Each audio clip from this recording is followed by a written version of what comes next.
Hello students, ऊपर आका है, नीचे आपके साथ आपका काका है। तो बायोलॉजी में आपने पहले पूरे साल पढ़ाई की, फिर हमारे गन शॉट रिवीजन से कंप्लीट रिवीजन भी कर लिया, उसके बाद शॉर्ट ट्रिक्स भी आपने देख ली।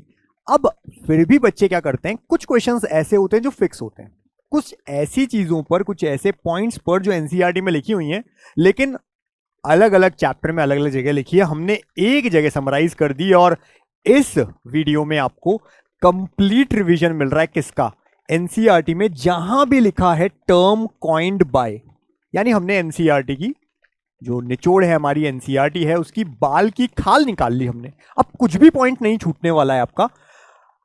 टर्म कॉइंड बाय, बहुत सारी चीजें ऐसी है कि ये टर्म किसने दी, ये किसने दी, और ये क्वेश्चन कभी कभी एक नंबर में, मतलब एक क्वेश्चन आ जाता है आपका 4 मार्क्स का, तो ये तैयार रखना चाहिए। स्ट्रक्चरल, फंक्शनल, फंडामेंटल यूनिट्स नाम रहते हैं, छोटे छोटे पॉइंट्स हैं लेकिन इंपॉर्टेंट है। इसी तरह से डेटा एनसीईआरटी का, खासकर ह्यूमन फिजियोलॉजी, आप कहते हैं इसका साइज क्या है, इसका शेप क्या है, ये क्या है, बहुत छोटी छोटी चीजें लेकिन क्वेश्चन डायरेक्टली बन जाते हैं। तो ये इसी तरह से साइंटिस्ट, कोई भी साइंटिस्ट पे क्वेश्चन आप देख लीजिएगा, प्रीवियस ईयर में मिलता ही है। जहां कोई साइंटिस्ट होता है उनके रिसर्च एरियाज रिलेटेड लिखे होते हैं, कहां से हैं, किस के स्पेशलाइज्ड हैं ये, वहां से। ऐसे ही शेप्स, एनसीईआरटी में जितने भी शेप्स लिखे हैं, किसी का भी कोई शेप है, डायमीटर कुछ भी, वो एग्जैक्टली आपको मिल जाएगा इसी में। साइज जहां जहां एनसीईआरटी में है वो आपको मिल जाएगा। प्राइजेस एंड अवार्ड्स एनसीईआरटी में जहां भी लिखे हैं कि इन साइंटिस्ट को ये अवार्ड मिला था, ये प्राइज मिला था, कब मिला था, ध्यान रख सकते हैं, क्वेश्चन इजीली आ जाता है। क्लासिफिकेशन बेसिस, एनसीईआरटी में हम कहते हैं कि ये बेस्ड ऑन दिस क्लासिफिकेशन, क्या बेसिस है क्लासिफिकेशन का, वो ईयर्स जो एनसीईआरटी में लिखे हैं कि ये चीज इस साल हुई थी, ये हुआ था, ईयर्स से क्वेश्चन आने की चांसेस। और ऑलरेडी आपको ध्यान होगा इस तरह के क्वेश्चन आए हैं कि मेंडल ने कब एक्सपेरिमेंट किए थे, तो इस तरह के क्वेश्चन भी आ जाते हैं। मॉडल एंड एक्सपेरिमेंटल ऑर्गेनिजम्स, जो एनसीईआरटी में ऐसे मॉडल ऑर्गेनिज्म है जिन पे एक्सपेरिमेंट्स होते हैं, उन सबके नाम। फिर नेम ऑफ प्लेसेस, एनसीईआरटी में जहां भी प्लेसेस के नाम दिए हुए हैं वो भी आप याद करिए। एक बार यही क्वेश्चन आ गया था कि जो आप पनेट स्क्वायर पढ़ते हैं वो जिन साइंटिस्ट ने दिया था वो कौन सी कंट्री के थे। अब इस तरह का क्वेश्चन भी आए हुए हैं। फिर ऑल अबाउट साइंटिस्ट, एनसीईआरटी के बारे में जो भी ऑल अबाउट साइंटिस्ट लिखा हुआ है वो आने वाला है यहाँ पे। और एब्रीविएशंस, छोटे पॉइंट्स, एब्रीविएशन कई बार आ जाएगी, इसका फुल फॉर्म क्या होगा, तो ये सारे पॉइंट्स एनसीईआरटी के ही हैं। अपडेटेड जो सिलेबस है एनसीईआरटी का, नीट का, उसी के अकॉर्डिंग रहेंगे। पूरा वीडियो आप अच्छे से देखिए और सीखिए, जिससे कोई भी क्वेश्चन आप मिस ना करें और बायो में 360 आउट ऑफ 360 लाएं। Best of luck. Hello everyone, ऊपर आका है, नीचे आपका काका है। हाय एवरीवन, दिस इज रेखा देवनानी और आज मैं आपको एनसीईआरटी की वो वाली सारी बातें इस वीडियो में डिस्कस करवा रही हूँ जो कि आपके एग्जाम के पॉइंट ऑफ व्यू से बहुत ही ज्यादा इंपॉर्टेंट है। एंड ये वही मिस्टेक्स हैं जो कि आप लोग यूजुअली अपने एग्जाम में करते हैं। हमारे कई सारे लेक्चर्स में आपने पूरे चैप्टर रिवाइज किए बड़े शिद्दत के साथ में, एंड एट द लास्ट गलतियां जो होने के चांसेस रह जाते हैं वो होते हैं कुछ टर्म्स में कि मैम पर्टिकुलर कोई टर्म एनसीईआरटी में गिवन है या नहीं, हमें याद नहीं आ रहा। मैम पर्टिकुलर कोई डेटा एनसीईआरटी में गिवन है या नहीं, पर्टिकुलर कोई ईयर हो या फिर कोई साइज हो। तो बेटा आपकी एनसीईआरटी में जितना मैक्सिमम चीजें गिवन है, चाहे वो कोई फुल फॉर्म हो, चाहे वो कोई ईयर हो, चाहे वो कोई साइंटिस्ट का नेम हो, या फिर कोई एक टर्म किस साइंटिस्ट ने दिया हो, वो सारी चीजें हम लोग यहाँ पर डिस्कस करेंगे। आपको क्या करना है, at the last moment focus अगर नहीं बन रहा है तो बस कानों में ईयरफोन लगाओ, पॉडकास्ट की तरह इस वीडियो को सुनो एंड सारे पॉइंट्स आपके दिमाग में रिटेन रहने लग जाएंगे। So let's start. सबसे पहले हम लोग डिस्कस करते हैं टर्म्स। कुछ साइंटिस्ट ने कुछ हमें टर्म्स दिए हैं, जैसे कि टर्म वायरस की अगर हम बात करें तो पहले ये एनसीईआरटी पाश्चर बताती थी, बट ये टर्म हमें दिया है MW बीजरनिक ने, जो कि अब एनसीईआरटी ने कवर भी कर लिया है, तो इसे नोट कर लें बेटा सबसे पहले। नेक्स्ट आ जाता है हमारा टर्म क्रोमैटिन, ये हमें दिया फ्लेमिंग ने। Linkage term and recombination, linkage and recombination दोनों के ही टर्म हमें दिए मॉर्गन जी ने। एंड वहीं अगर हम बात करें म्यूटेशन की तो हमें ये ह्यूगो डी वेराइस ने दिया। अगर हम बात करें बायोडाइवर्सिटी टर्म की तो ये हमें एडवर्ड विल्सन ने बहुत अच्छे से पॉपुलराइज किया था। तो ये कुछ बेटा टर्म्स हैं जो कि आपकी एनसीईआरटी में गिवन है। इससे ज्यादा अगर कुछ आता है तो वो आउट ऑफ एनसीईआरटी ही माना जाएगा।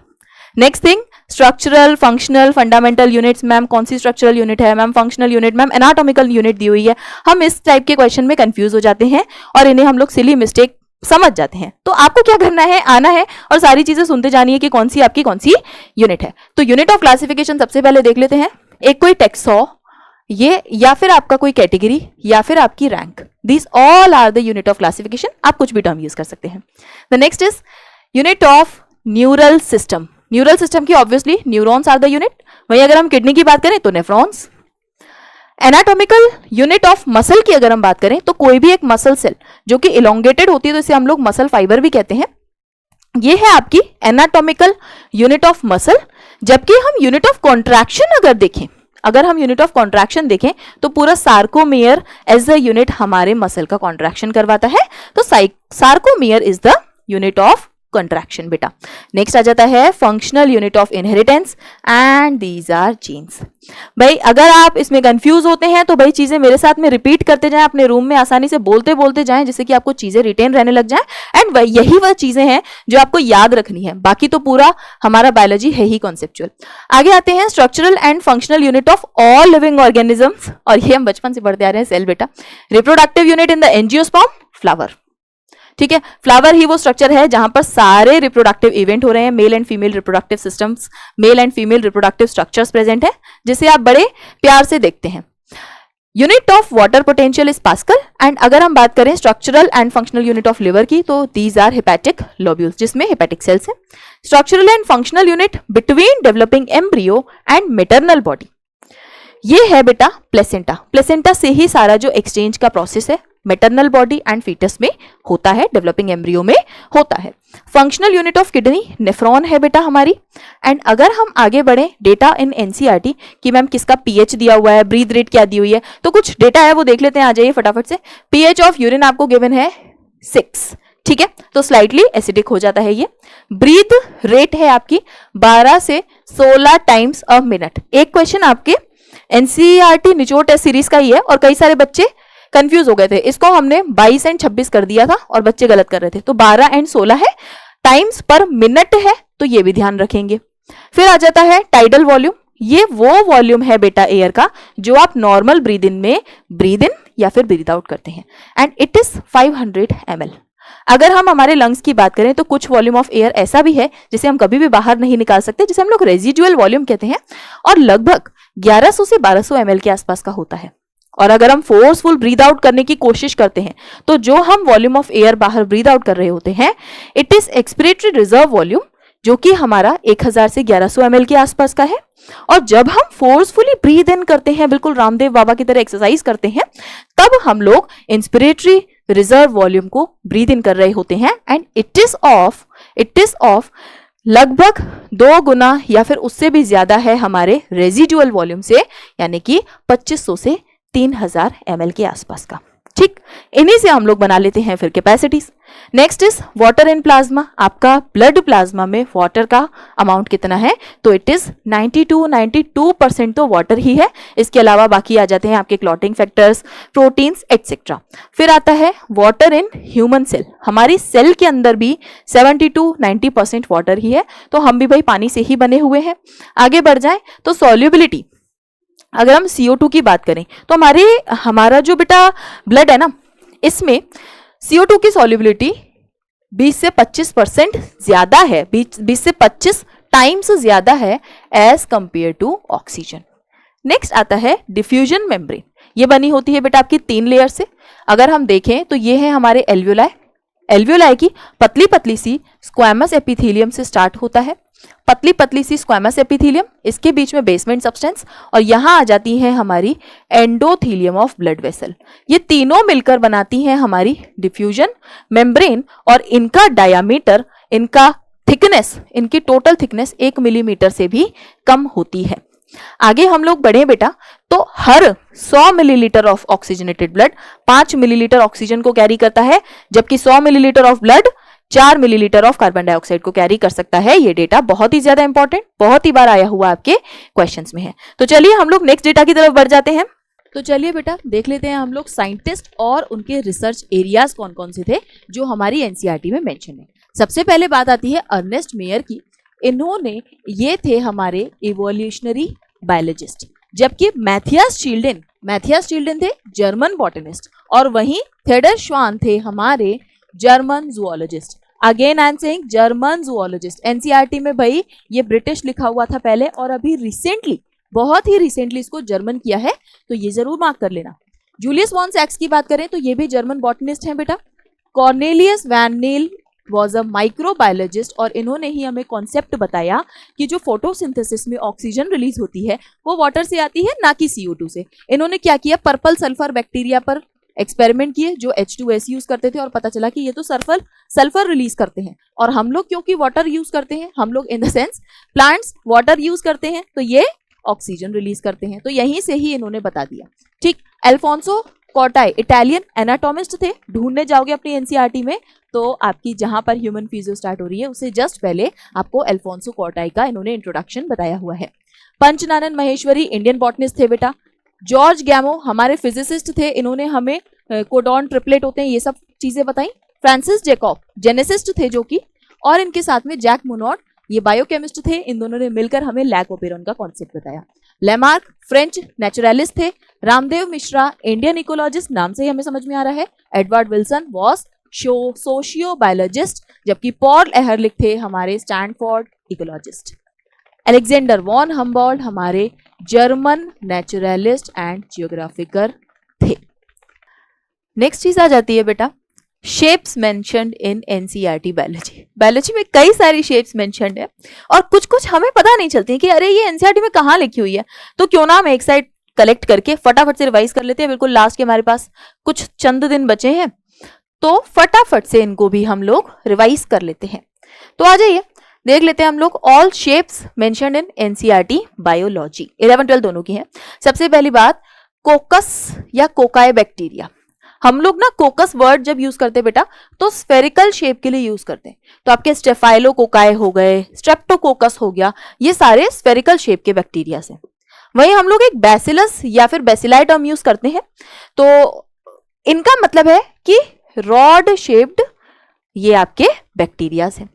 विब्रियो, जैसे कि विब्रियो कोलेरी या फिर विब्रियम हम यूज करते हैं कॉमा शेप बैक्टीरिया के लिए, और ये शेप्स ऑफ बैक्टीरिया सारी आपकी एनसीईआरटी में बनी हुई है। फिर स्पाइरलम या फिर स्पाइरेला हम लोग यूज करते हैं स्पाइरल शेप्ड बैक्टीरिया के लिए, जैसे कि रोडोस्पाइरलम।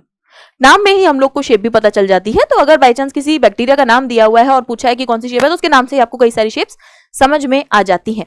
नेक्स्ट इज जो हमारी क्लोरोफाइसी यानी कि ग्रीन एल्गी है, इनमें हमारे पास जितने भी क्लोरोप्लास्ट अवेलेबल है ना, अलग अलग शेप्स के हैं। जैसे कि एक होता है कप शेप, एक होता है कप शेप का क्लोरोप्लास्ट। अब ये कप शेप का जो क्लोरोप्लास्ट है बेटा, ये मिलता है हमारे क्लेडोफोरा में।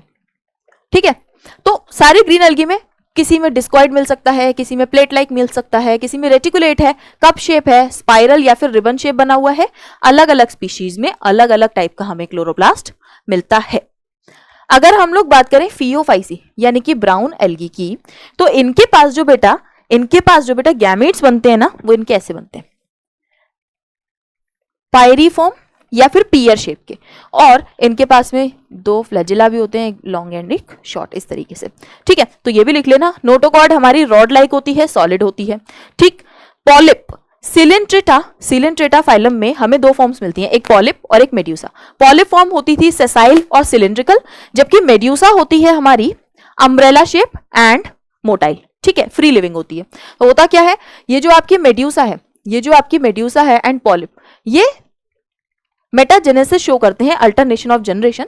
इसमें पॉलिप जो कि सेसाइल सिलेंड्रिकल फॉर्म है, ये अम्ब्रेला शेप मेड्यूसा में कन्वर्ट होता है बाय एसेक्सुअल रिप्रोडक्शन, जबकि सेक्सुअली रिप्रोड्यूस करती है मेड्यूसा और बनाती है आपका पॉलिप। तो भाई मेड्यूसा फ्री लिविंग है, फ्री है तो वो सेक्सुअल रिप्रोड्यूस कर रही है, जबकि सेसाइल है वो कहीं जा नहीं सकता तो वो एसेक्सुअली रिप्रोड्यूस कर रहा है। It is the way to learn. ठीक, आगे बढ़े। Cross section of Aschelminthes, इन्हें हम लोग राउंड वॉर्म्स कहते हैं। तो जैसे इन्हें अगर हम कट करके देखें तो इनकी बॉडी का क्रॉस सेक्शन बिल्कुल सर्कुलर आता है।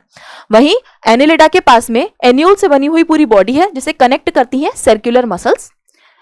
फिर आता है माउथ ऑफ साइक्लोस्टोम जो हमारी एक ब्रांच है जहां पर सर्कुलर माउथ होता है इनका, जो कि सकिंग टाइप का माउथ है। इनके पास में जॉ नहीं होते हैं, दैट इज द रीजन कि इनका माउथ सर्कुलर हो जाता है। स्टेम के जो बेटा टेंड्रिल्स बनते हैं ना, ये बिल्कुल सिलेंडर होते हैं और स्पाइरली कॉइल्ड होते हैं। वहीं अगर हम बात करें कैक्टस की, तो आपने देखा होगा कि कैक्टस कुछ होते हैं बिल्कुल सिलिंड्रिकल फॉर्म में, फ्लैशी सिलिंड्रिकल, कुछ होते हैं फ्लैटेंड टाइप के, दैट फ्लैटेंड इज ओपनशिया, जबकि फ्लैशी और सिलिंड्रिकल इज ऑफ यूफॉर्बिया। ये चीज आप याद रखेंगे। ठीक, मैं तो भैया ओ से उसकी शेप याद कर लेती हूँ कि इस तरीके का फ्लैटेंड सा बनता है, तो ये ओपनशिया का है, आप याद रख सकते हैं। Next is Corolla of flowers. Flowers के जितने भी कोरोलाज हैं बेटा, अलग अलग शेप के हो सकते हैं। हम तो ऐसी पंखुड़ियां गुलाब की बना लेते हैं, बट डिफरेंट डिफरेंट शेप के हो सकते हैं। लाइक ये हो सकते हैं ट्यूबुलर, ये हो सकते हैं बेल शेप, ये हो सकते हैं फनल शेप, या फिर ये हो सकते हैं व्हील शेप भी। ठीक, तो आगे बढ़े। फिर आपको दिया हुआ है प्लेसेंटा इन गायनोशियम। मान लीजिए कि ये आपकी ओवरी है, यहां पर प्लेसेंटा अटैच है, ठीक है, यहां पर प्लेसेंटा अटैच है, तो बिल्कुल फ्लैटन टाइप का स्ट्रक्चर है और कुशन लाइक होता है। ठीक है, फिर आता है पेरेनकाइमा। पेरेनकाइमा की जो सेल्स हैं आपकी एनाटॉमी में अगर हम जाएं तो पेरेनकाइमा की, कोलेनकाइमा की, इन सब की सेल्स की आपको शेप बहुत ज्यादा गिवन है। इस पर क्वेश्चन आते हैं, बच्चे गलत करते हैं, तो भाई पकड़ लो इनको, फटाफट से देख लो। पेरेनकाइमा की जो सेल्स हैं बेटा, हो सकती हैं ये स्फेरिकल, हो सकती हैं ये ओवल, हो सकती हैं राउंड, हो सकती हैं ये पॉलीगोनल, हो सकती हैं ये इलोंगेटेड। तो पेरेनकाइमा की अलग अलग शेप्स है, जबकि कोलेनकाइमा की हम बात करें तो ओवल, स्फेरिकल एंड पॉलीगोनल हमें दी हुई है। ठीक, स्क्लेरेनकाइमा फाइबर की अगर हम बात करें तो इलोंगेटेड होते हैं और पॉइंटेड होते हैं, फाइबर्स हैं, ठीक है, एंड ये पॉइंटेड होते हैं। स्क्लेरिड्स हमें स्फेरिकल, ओवल या फिर सिलिंड्रिकल फॉर्म में मिलती हैं, जबकि वेसल्स की अगर हम बात करें तो ये सिलिंड्रिकल और ट्यूब लाइक स्ट्रक्चर्स हैं। Sieve tube elements obviously tube है, ठीक, ट्यूब लाइक है। गार्ड सेल्स, गार्ड सेल्स की अगर हम बात करें तो बेटा जो ग्रासेस की गार्ड सेल्स होती है ना, ये होती है डंबल शेप, एंड ग्रासेस यानी कि मोनोकॉट्स की। और अगर हम बात करें डाइकॉट्स की तो इनकी होती है बीन शेप। याद कैसे रखेंगे डंबल शेप का ना, आपकी एनसीईआरटी में ऐसे एक डायग्राम भी बना हुआ है, ये डंबल शेप गार्ड सेल्स बनी हुई है। ठीक है, तो अगर आप भूलें इसको तो भाई यहां पर एम लिख लें कि मोनोकॉट का है ये।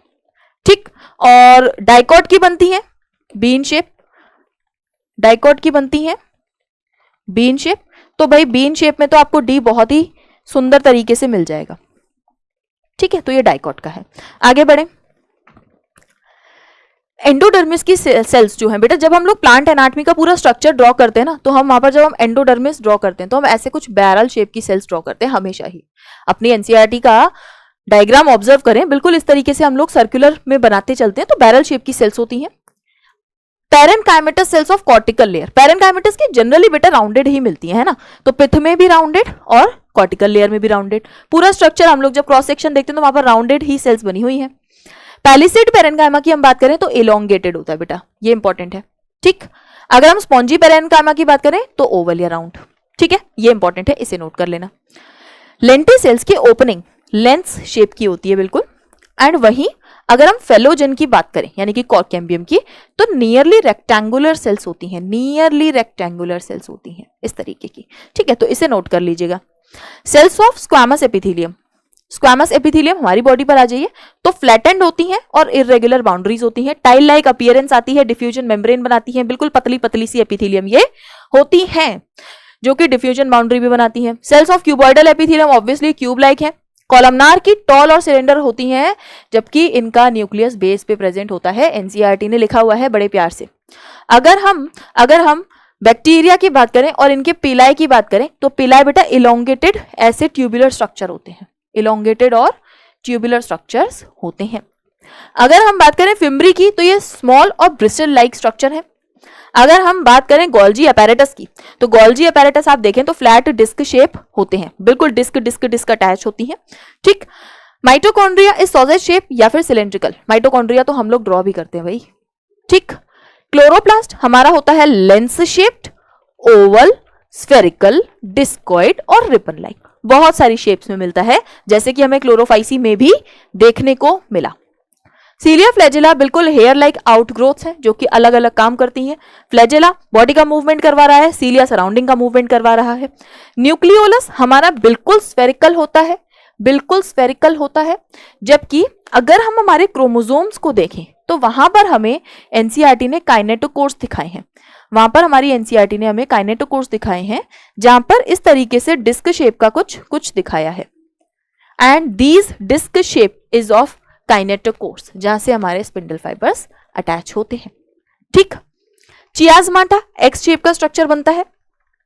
राइजोबियम, राइजोबियम ये जो है ना बेटा, ये बिल्कुल रॉड शेप के बैक्टीरिया से, बिल्कुल रॉड शेप के। वहीं अगर हम प्लांट की बात करें, प्लांट की ग्रोथ की बात करें, तो एरिथमेटिक ग्रोथ होती है जो कि लीनियर कर्व आता है इसका, और ज्योमेट्रिक ग्रोथ में आता है सिग्मोइड कर्व। एरिथमेटिक में बिल्कुल लीनियर कर्व आता है, जबकि सिग्मोइड आता है हमारा ज्योमेट्रिक ग्रोथ में। इंटेस्टाइन के अंदर जो विलाय बनते हैं, या फिर अगर हम बात करें जो भी विलाय बनते हैं, तो villi are basically finger like foldings, जो कि आपका सरफेस एरिया बढ़ा रही हैं, जिससे कि आप एब्जॉर्प्शन आसानी से कर पाए, एब्जॉर्प्शन मैक्सिमाइज कर पाए। एल्वियोलाई जब हम लोग पढ़ते हैं तो इन्हें हम लोग वेस्कुलराइज्ड बैग लाइक स्ट्रक्चर कहते हैं, क्योंकि भाई है ही बिल्कुल बैग जैसी, और कई सारी इसमें ब्लड वेसल्स प्रेजेंट है, ठीक है। And lungs, lungs obviously vascularised bag है हमारे, जिनमें कई सारे एल्वियोलाई से मिलकर हमारे लंग्स बन जाते हैं। डायफ्राम डोम शेप का होता है जनरली, ठीक है। एट रेस्ट ये डोम शेप का होता है। जैसे ही फ्लैट हो जाता है, जैसे ही फ्लैट हो जाता है, हमारी थोरेसिक कैविटी का वॉल्यूम अब बढ़ जाता है और हम ब्रीथ इन करना स्टार्ट कर देते हैं। अगर हम बात करें ऑक्सीजन डिसोसिएशन कर्व की, तो ये सिग्मोइड होता है, सिग्मोइड शिफ्ट होता है, सिग्मोइड होता है, राइट शिफ्ट हो रहा है, इसका मतलब कार्बन डाइऑक्साइड बड़ी है, एंड लेफ्ट शिफ्ट हो रहा है, इसका मतलब ऑक्सीजन बड़ी है। याद करने का तरीका बड़ी आसानी से कैसे, कि भाई अगर CO2 बढ़ेगा तो ये शिफ्ट कर जाएगा कहां पर, राइट में। क्यों? क्योंकि ये शिफ्ट होकर बिल्कुल सही कर रहा है, सही मतलब राइट, राइट मतलब राइट शिफ्ट। तो CO2 जैसे ही बढ़ा तो ये कहां शिफ्ट हुआ, राइट में, राइट बढ़कर बिल्कुल सही कर रहा है। तो इस तरीके से आप याद कर सकते हैं और आपको इसमें कंफ्यूजन कभी भी नहीं होगा। The next is nephridia, tubular type के स्ट्रक्चर होते हैं बेटा ये। किडनीज आपकी बीन शेप की हैं, बिल्कुल राजमा जैसी किडनी है, बिल्कुल राजमा जैसी किडनी है, बिल्कुल रेडिश ब्राउन कलर की और बीन शेप की। पेल्विस जो इसका बनता है ना किडनी का, ये बिल्कुल फनल शेप बनता है, आगे से ब्रॉड फिर नैरो, ठीक। Bowman's capsule cup like structure है, बिल्कुल ऐसा कप जैसा स्ट्रक्चर है, ठीक। वहीं अगर हम लूप ऑफ हेनले की बात करें, वहीं अगर हम इस लूप ऑफ हेनले की बात करें तो ये हेयर पिन जैसा नहीं लग रहा। अब मैं तो हेयर पिन लगाती नहीं तो आपको दिखा देती, बट ये बिल्कुल हेयर पिन लाइक स्ट्रक्चर बनता है, एनसीईआरटी ने लिखा है। वासा रेक्टा इसके पैरेलल में चलती है तो यू शेप स्ट्रक्चर बनती है, ठीक, ठीक है। एक्टिन एंड मायोसिन की बात करें तो ये इस तरीके से कुछ अरेंज होते हैं जिससे हमें लाइट एंड डार्क बैंड दिखाई देते हैं।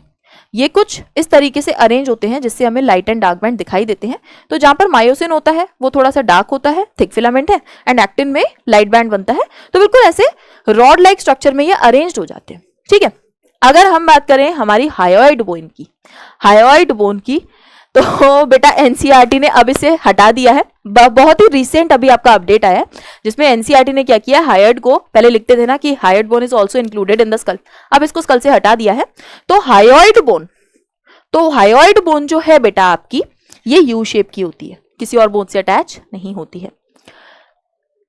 पटेला, नी का जो आपका पटेला है ये कप शेप होता है, ऐसे लगता है कि कप लगा दिया आपने अपने नीज पर।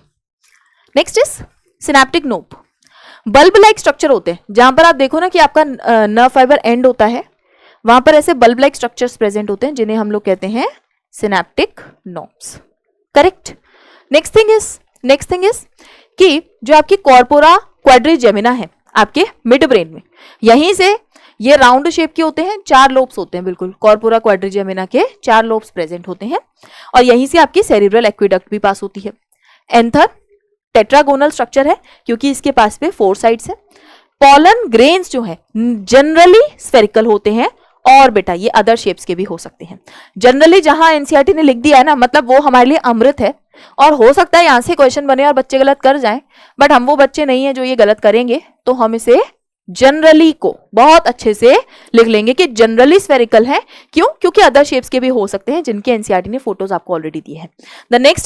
The next is TS of microsporangium. Microsporangium का जब आप टीएस देखते हो तो कुछ इस तरीके का आपको स्ट्रक्चर दिखाई देता है, कुछ इस तरीके का आपको स्ट्रक्चर दिखाई देता है। That is not circular, it is nearly circular, ठीक है। तो एक ये पॉइंट, इन दोनों को बड़े ध्यान से लिख लेना।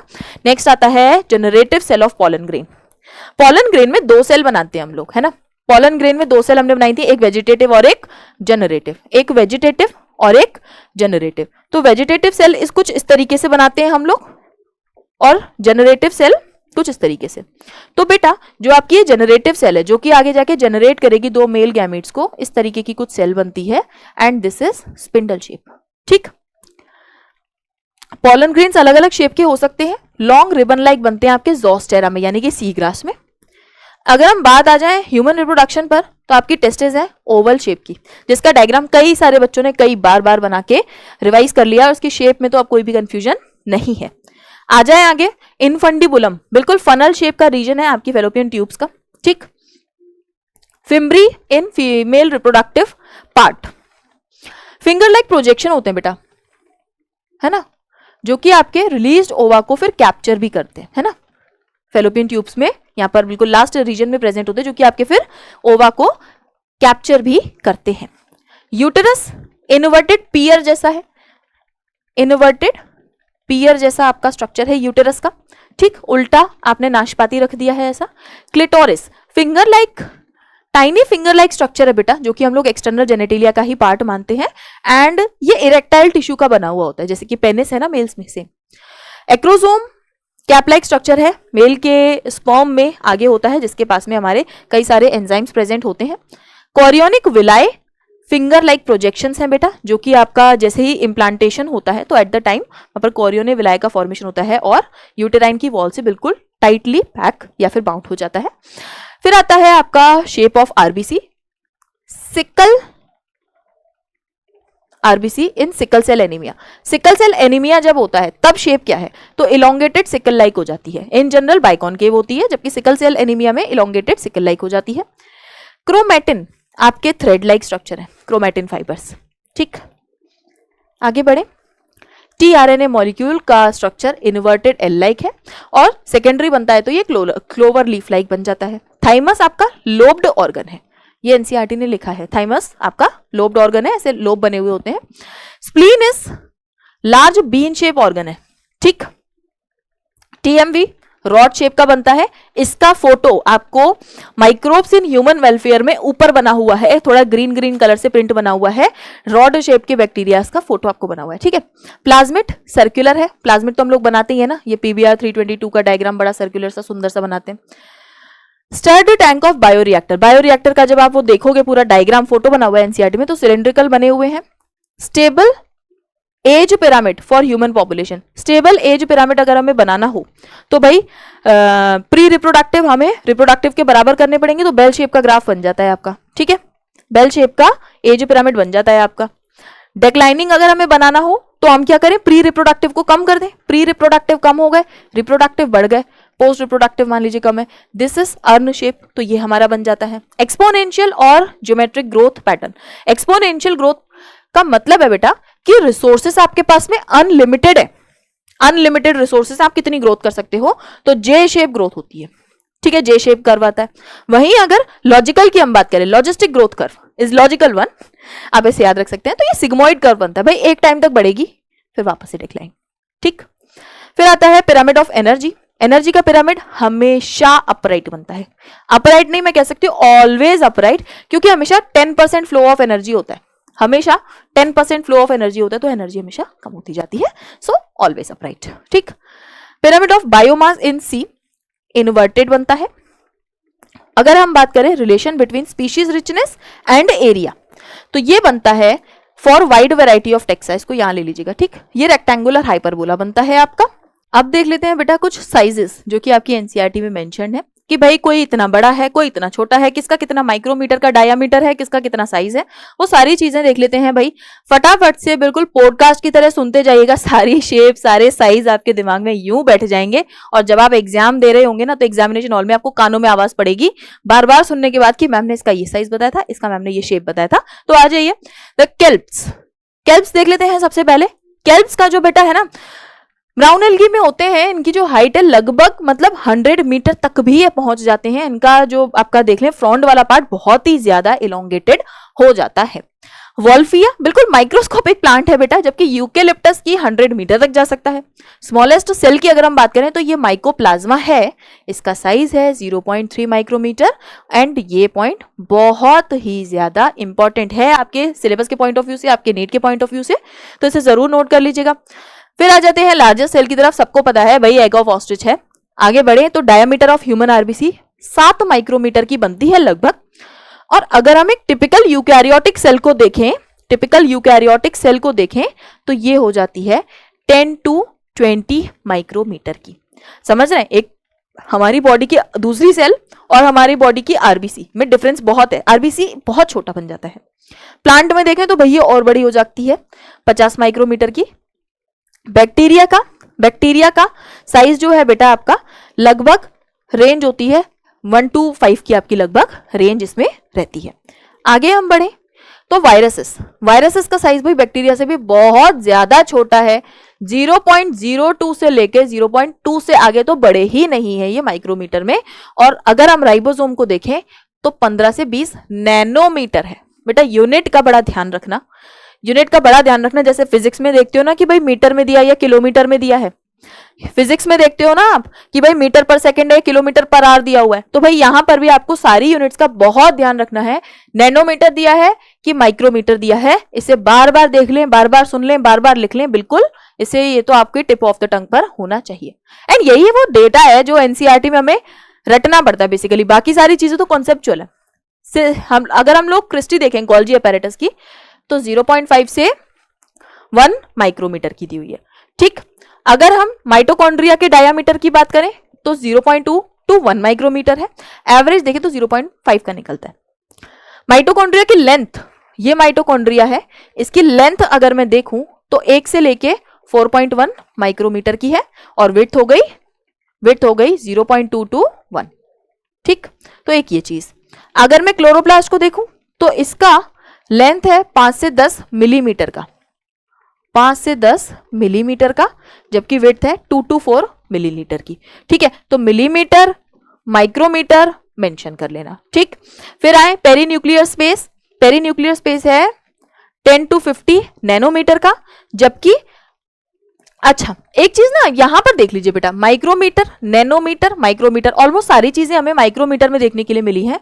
सिर्फ और सिर्फ हमने राइबोसोम पढ़ा नैनोमीटर में, दूसरी चीज हमने नैनोमीटर में क्या पढ़ी, पेरीन्यूक्लियर स्पेस, और मिलीमीटर में सिर्फ और सिर्फ हम क्लोरोप्लास्ट की लेंथ पढ़ रहे हैं, बाकी सब माइक्रोमीटर में है।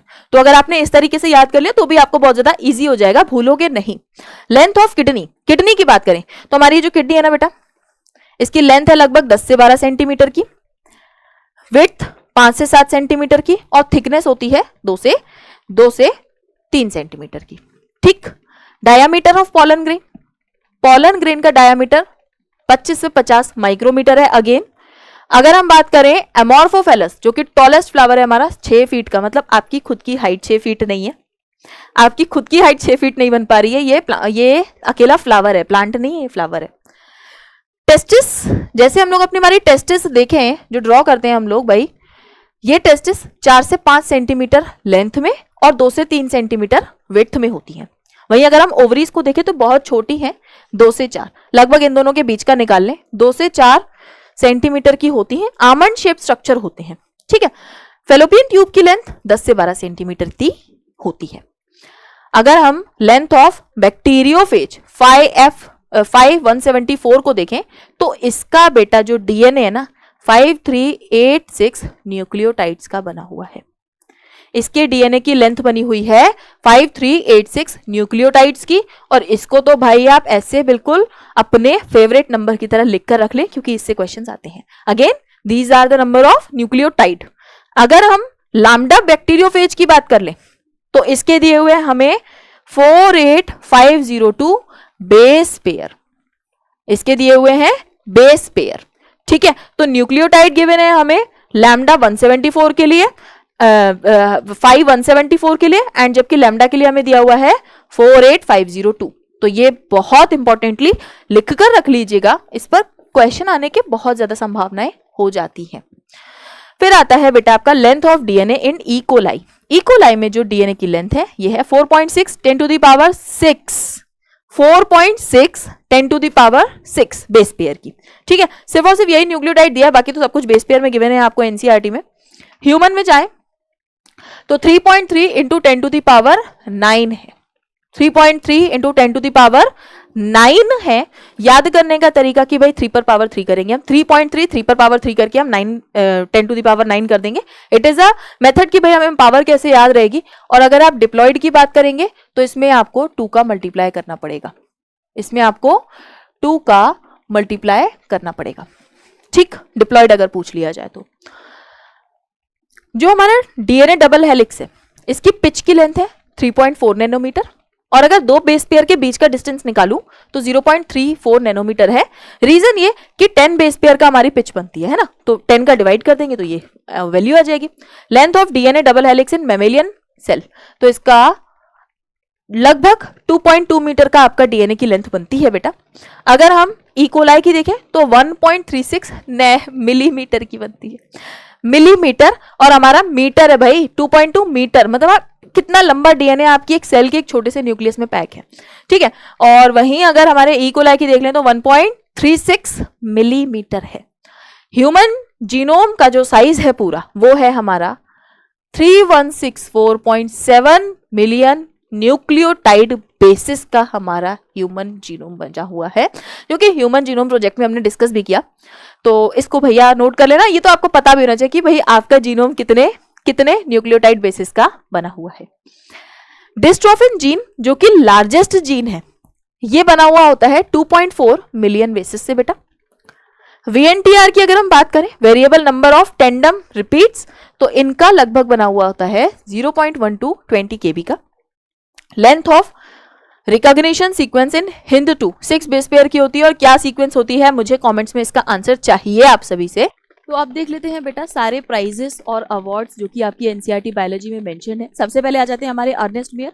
हमारी क्लास 11th की बायोलॉजी जैसे ही हम लोग ओपन करते हैं तो सबसे पहले अर्नेस्ट मेयर के बारे में पढ़ते हैं।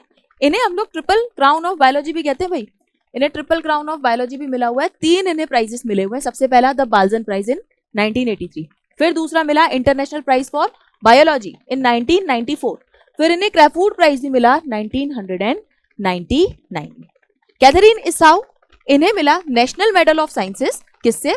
प्रेसिडेंट ऑफ जॉर्ज बुश इन 1989 में।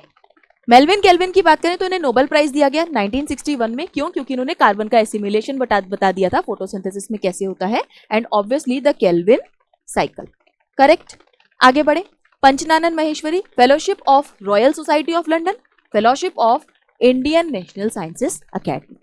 वाटसन एंड क्रिक को जॉन कॉलिंस वॉरेन प्राइज मिला, लास्कर अवार्ड मिला, रिसर्च कोऑपरेशन प्राइज मिला। वाटसन, क्रिक एंड विल्किंस को नोबेल प्राइज दिया गया 1962 में। एमएस स्वामीनाथन को पद्म भूषण का प्राइज मिला। फ्लेमिंग, चेन एंड फ्लोरे को नोबेल प्राइज मिला 1945 में, क्योंकि एंटीबायोटिक्स की डिस्कवरी की थी और फिर यूज भी किया था अमेरिकन सोल्जर्स पर। रामदेव मिश्रा को fellowship of the Indian national science academy, fellowship of world academy of science and art, Sanjay Gandhi award in environment and ecology मिला। So this was all about the prizes and awards mentioned in your NCERT, both class 11th and 12th. Next चीज आ जाती है बेटा, कई सारे years NCERT में mentioned है जिसमें हम लोग भूल जाते हैं। तो अगेन आपको बड़े शिद्दत के साथ में, बड़ी शांति के साथ में सारे ईयर सुनने हैं, और जो उनमें आप कंफ्यूज होते हैं तो उनको लिखते जाइएगा। सबसे पहले हम बात कर लेते हैं डीजे इवानेस्की की, जिन्होंने ये बताया कि टोबैको मोज़ैक डिजीज का कॉजल ऑर्गेनिज्म कौन है। ये एक्सपेरिमेंट इन्होंने किया था 1892 में। एमडब्ल्यू बिजनिक ने 1898 में बताया कि भाई एक इन्फेक्शियस फ्लूइड है, that is contagium vivum fluidum, that is infectious living fluid. MW Stanley ने 1935 में वायरसेस बताया कि वायरसेस कुड बी क्रिस्टलाइज और क्रिस्टलाइज किया। ठीक, टीओ डाइनर ने 1971 में इन्होंने वायराइड की डिस्कवरी की, और विटेकर ने 1969 में हमें 5 किंगडम सिस्टम ऑफ क्लासिफिकेशन बताया बेटा। आगे हम बढ़े तो 1960 में एनाटॉमी ऑफ सीड प्लांट्स हमें बताया कैथरीन इसाउ ने, एंड रामाचंद्र ने triple helical structure of collagen publish किया 1954 में। वहीं 1838 में शील्डन ने एंड 1839 में श्वान ने मिलकर हमें सेल थ्योरी दी, और इसको और मॉडिफाई कर दिया 1855 में रोडोल्फ वर्चॉ ने। अगर हम बात करें, और इन्होंने यही पॉइंट बताया ओमनिस सेल्यूला ई सेल्यूला का। अगर हम लोग बात करें नेक्स्ट की, तो नेक्स्ट है बेटा 1972 में सिंगर एंड निकोलसन ने हमें fluid mosaic model of plasma membrane बताया, जबकि 1898 में कैमिलियो गोल्जी ने सबसे पहले बताया कि गोल्जी बॉडीज क्या है। इन्होंने ऑब्जर्व किया और बताया तो गोल्जी बॉडीज डिस्कवर हुए। फिर राइबोसोम डिस्कवर किए गए जॉर्ज पैलेडे के थ्रू 1953 में। वहीं 1831 में रॉबर्ट ब्राउन ने न्यूक्लियस को डिस्कवर किया। मेल्विन केल्विन का जो इन्होंने पूरा केल्विन साइकिल हमें बताया, और फाइनली इनको नोबेल प्राइज दिया गया 1961 में बेटा। आगे हम बढ़े तो जूलियस वॉन सैक्स 1816 में इन्होंने एक्सपेरिमेंट्स किए, ठीक। एंड अगर हम बात करें जोसेफ प्रिस्ले की, तो इन्होंने 1770 में अपनी सीरीज ऑफ एक्सपेरिमेंट बताया, जिन्होंने लास्टली उन्होंने बताया essential role of air in growth of green plants. And इसी के जस्ट 4 साल बाद ये रुके नहीं, इन्होंने ऑक्सीजन भी डिस्कवर कर दिया। इसके बाद में 1905 में ब्लैकमैन ने ब्लैकमैन्स लॉ ऑफ लिमिटिंग फैक्टर बताया। एंड फैमिली प्लानिंग जो है बेटा, ये हमारी 1951 से स्टार्ट हो चुकी है। मतलब हमारी आज़ादी के थोड़े ही सालों के बाद में फैमिली प्लानिंग स्टार्ट हो गई, और एमटीपी को लीगलाइज कर दिया गया 1971 में। मेंडल के जो एक्सपेरिमेंट्स थे 7 इयर्स तक किए गए, जिसका स्टार्टिंग था 1856 से 1863 तक मेंडल ने एक्सपेरिमेंट किए, और इसके 2 साल बाद ही मेंडल ने 65 में इनको पब्लिश भी कर दिया था बेटा। लेकिन कई टाइम तक ये अनरिकॉग्नाइज्ड रहे, जिसके कई सारे रीजन थे। फर्स्ट रीजन वॉज कि इन्होंने मैथमेटिक्स यूज किया था। जैसे कि आप लोग मैथमेटिक्स आता है तो फिर थोड़ा बहुत कंफ्यूजन होना स्टार्ट हो जाता है बायोलॉजी के लोगों को। तो 1900 तक कोई रिकॉग्निशन नहीं मिला, इवन इनकी डेथ भी हो गई बेटा। उसके बाद में आए 1900 में 3 साइंटिस्ट डी वेराइस, कॉरेंस एंड टेशमार्क ने इंडिपेंडेंटली इनके वर्क को फिर से रिपब्लिश किया। डाउन सिंड्रोम 1866 में हमें लैंडन डाउन ने बता दिया था। अगर हम बात करें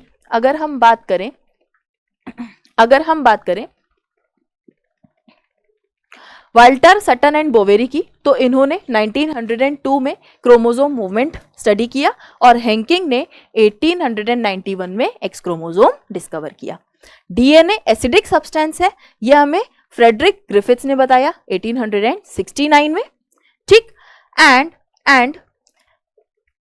1928 में फ्रेडरिक ग्रिफिथ्स ने सीरीज ऑफ एक्सपेरिमेंट की स्ट्रेप्टोकोकस निमोनिया पर, एंड फाइनली ट्रांसफॉर्मिंग प्रिंसिपल हमें बताया। अनइक्विवोकल प्रूफ कि डीएनए ही जेनेटिक मटेरियल है, Alfred Hershey and Martha chase ने 1952 में हमें बता दिया।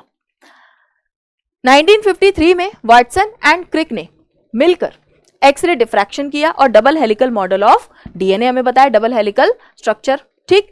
वहीं 1958 में मैथियस मिसेल्सन एंड फ्रैंकलिन स्टाल ने ई कोलाई पर वर्क किया और semi conservative replication of DNA proof कर दिया।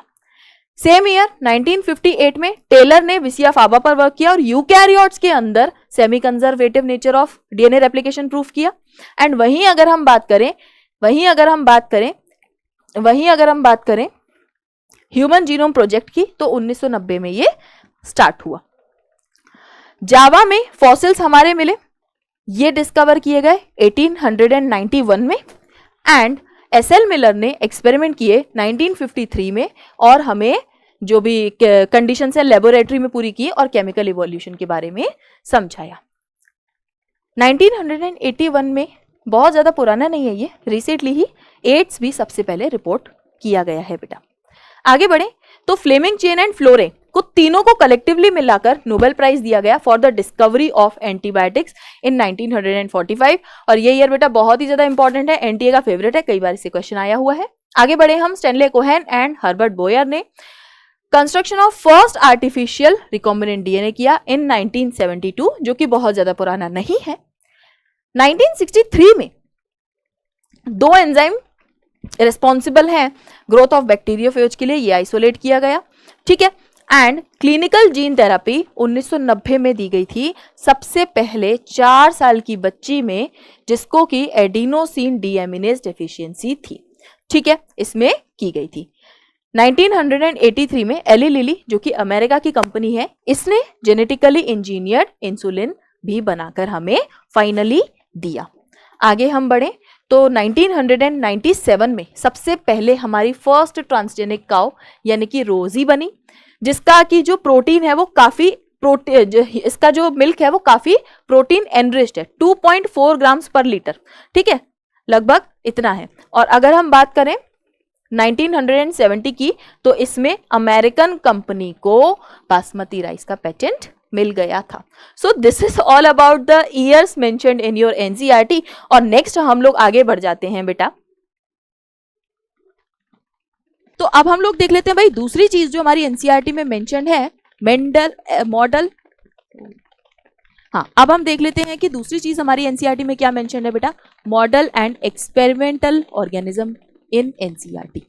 एनसीईआरटी में कई सारे यूज हैं भाई, इसने ये ऑर्गेनिज्म को यूज किया, इस साइंटिस्ट ने वो ऑर्गेनिज्म यूज किया, याद नहीं रहते हैं, एक साथ आइए देख लेते हैं। एंजलमैन ने क्या किया, क्लैडोफोरा को यूज किया था अपने एक्सपेरिमेंट्स में और फोटोसिंथेसिस के कई सारे एक्सपेरिमेंट्स किए।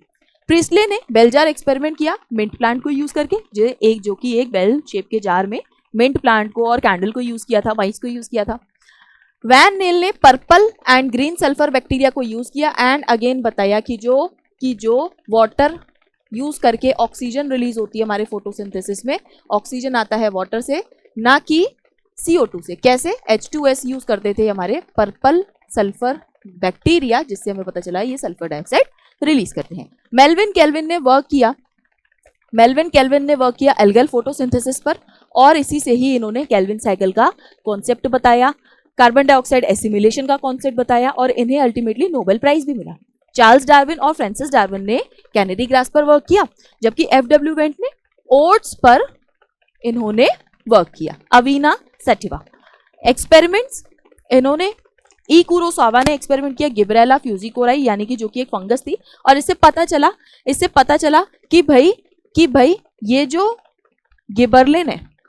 गिबरलिन इनकी हमें डिस्कवरी पता चल गई। इन्होंने देखा कि जो सीडलिंग थे इनकी हाइट बढ़ती जाती थी क्योंकि इसके पास में फंगस लगा हुआ था एंड अल्टीमेटली गिबरलिन्स की डिस्कवरी कर दी। स्कूग ने अपने एक्सपेरिमेंट किए टोबैको प्लांट पर और फिर उन्होंने में काइनेटिन भी डिस्कवर करके दिया।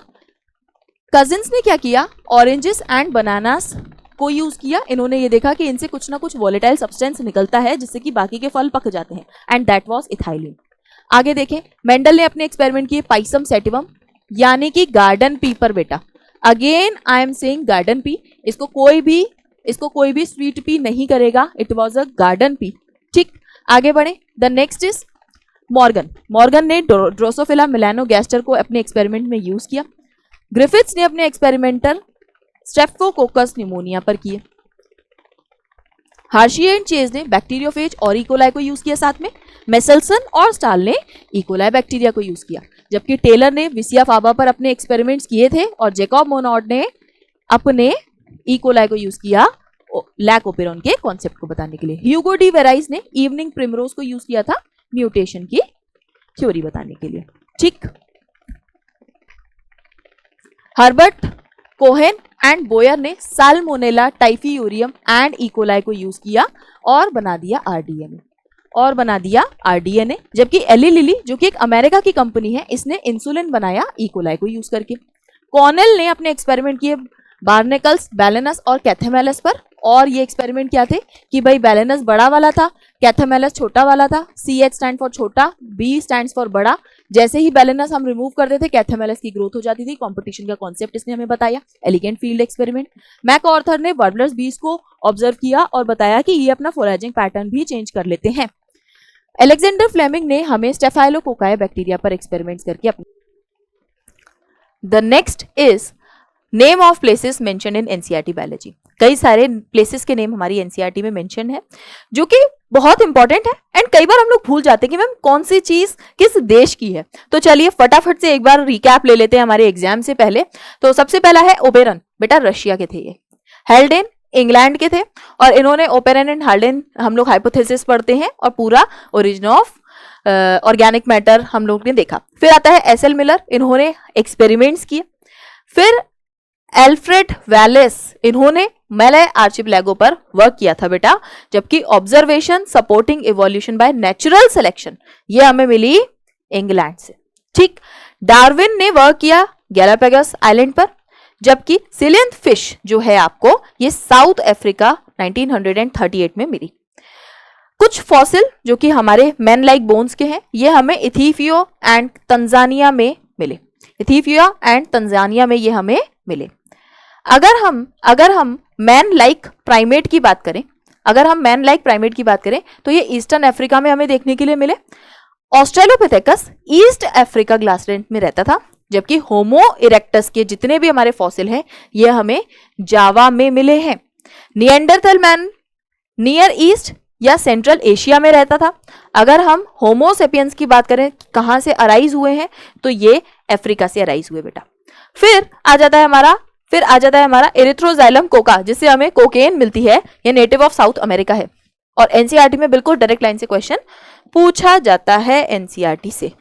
Next is toddy is a traditional drink of south India में। पाम ट्री के सैप को फर्मेंट करके एक ड्रिंक बनाई जाती है, that is toddy, and it is a drink of south India.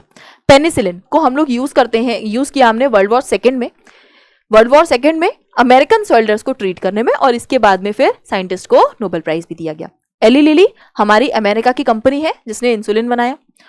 Company which got patent right on basmati rice, ये American company है। Mango tree do not and can not grow in Canada and Germany में ये grow नहीं होते हैं। Snow leopard हमें मिलते हैं केरला के फॉरेस्ट में, जबकि हाई एल्टीट्यूड प्लेसेस जो हैं ये रोहतांग पास नियर मनाली मानसरोवर हमें मिलता है। कैलेडियो नेशनल पार्क भरतपुर में लोकेटेड है, जहां पर सर्दियों के टाइम में साइबेरियन क्रेन्स उड़ उड़कर आती हैं, क्योंकि वहां पर टेम्परेचर बहुत कम हो जाता है, तो आती हैं हमारे राजस्थान में, भरतपुर में आती हैं बेसिकली कैलेडियो नेशनल पार्क में बेटा। और इसके अलावा राजस्थान की अदर लेक्स, जैसे कि हम लोग यहाँ अजमेर से आप लोग को पढ़ा रहे हैं, तो अजमेर की भी आना सागर में कई सारी बर्ड्स जो है हमें सर्दियों में क्रेन, साइबेरियन क्रेन्स देखने के लिए मिलती हैं। The next is 1920s prickly peer cactus हमने इंट्रोड्यूस किया था ऑस्ट्रेलिया में। ठीक, नेक्स्ट आ जाता है visiting flamingos and resident fish कहां पर कंपीट करती थी। साउथ अमेरिकन लेक्स में होता क्या है कि जो वहां पर फ्लेमिंगोस उड़ रही हैं या फिर वहां की जो रेजिडेंट फिशेस हैं, ये सेम रिसोर्सेज अपने फूड के लिए कंपीट करती हैं। तो हम लोग ये मानते हैं कि भाई आपस की ही स्पीशीज में जो है कंपटीशन नहीं होता, काफी दूर रहने वाली स्पीशीज में भी कंपटीशन हो सकता है। Abingdon tortoise were found in Galapagos island में आपको ये मिले। And barnacle, Balanus and Chthamalus ये आपको rocky sea coast of Scotland में मिले। वहीं पर हमने एक्सपेरिमेंट पढ़ा था कि भाई बैलेनस हमारा बड़ा वाला, कैथेमेलस हमारा छोटा वाला। बैलेनस जब तक है तब तक कैथेमेलस लिमिटिंग रीजन पर ही रहेगा, जैसे ही बैलेनस को आप रिमूव करोगे कैथेमेलस पूरा ग्रो कर जाएगा। ठीक है, तो ये आपको rocky sea coast of Scotland में देखने के लिए मिला। कैंगरू रैट हमें मिले नॉर्थ अमेरिकन डेजर्ट्स में। रिवॉल्फिया वोमिनेटोरिया हिमालयाज में ग्रोथ की जाती है, जिससे हमें रेजर पीन भी मिलता है। अमेजोनियन रेन फॉरेस्ट मिलेंगे आपको साउथ अमेरिका में। अलेक्जेंडर वॉन हम्बोल्ट एक्सप्लोरेट इन, ये साउथ अमेरिका जंगल्स में हुआ था, इन्होंने यहाँ पर इनको एक्सप्लोर किया। डोडो का एक्सटेंशन हुआ मेरिटस से, क्वागा का एक्सटेंशन हुआ अफ्रीका से। थैलेसीन का एक्सटेंशन हुआ ऑस्ट्रेलिया से। स्टेलर सी काउ रशिया से एक्सटिंक्ट हो गई। लेक विक्टोरिया आपको ईस्ट अफ्रीका में देखने के लिए मिलती है। क्लेरियस गेरीपाइनस ये आपको मिलती है अफ्रीका में, अफ्रीकन ये कटल फिश है। द नेक्स्ट इज खासी एंड जनिता हिल्स, ये आपके मेघालय में है। अरावली हिल्स राजस्थान में है। वेस्टर्न घाट रीजन्स आपको मिलेंगे कर्नाटका और महाराष्ट्र में।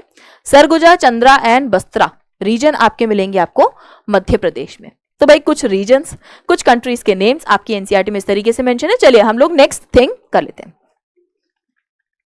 नेक्स्ट थिंग आ जाती है बेटा all about scientist in NCERT biology. कई सारे साइंटिस्ट और उनके फंक्शंस एनसीईआरटी में इस तरीके से मेंशन है कि कई बार कंफ्यूजन हो जाता है और गलतियां हो जाती हैं।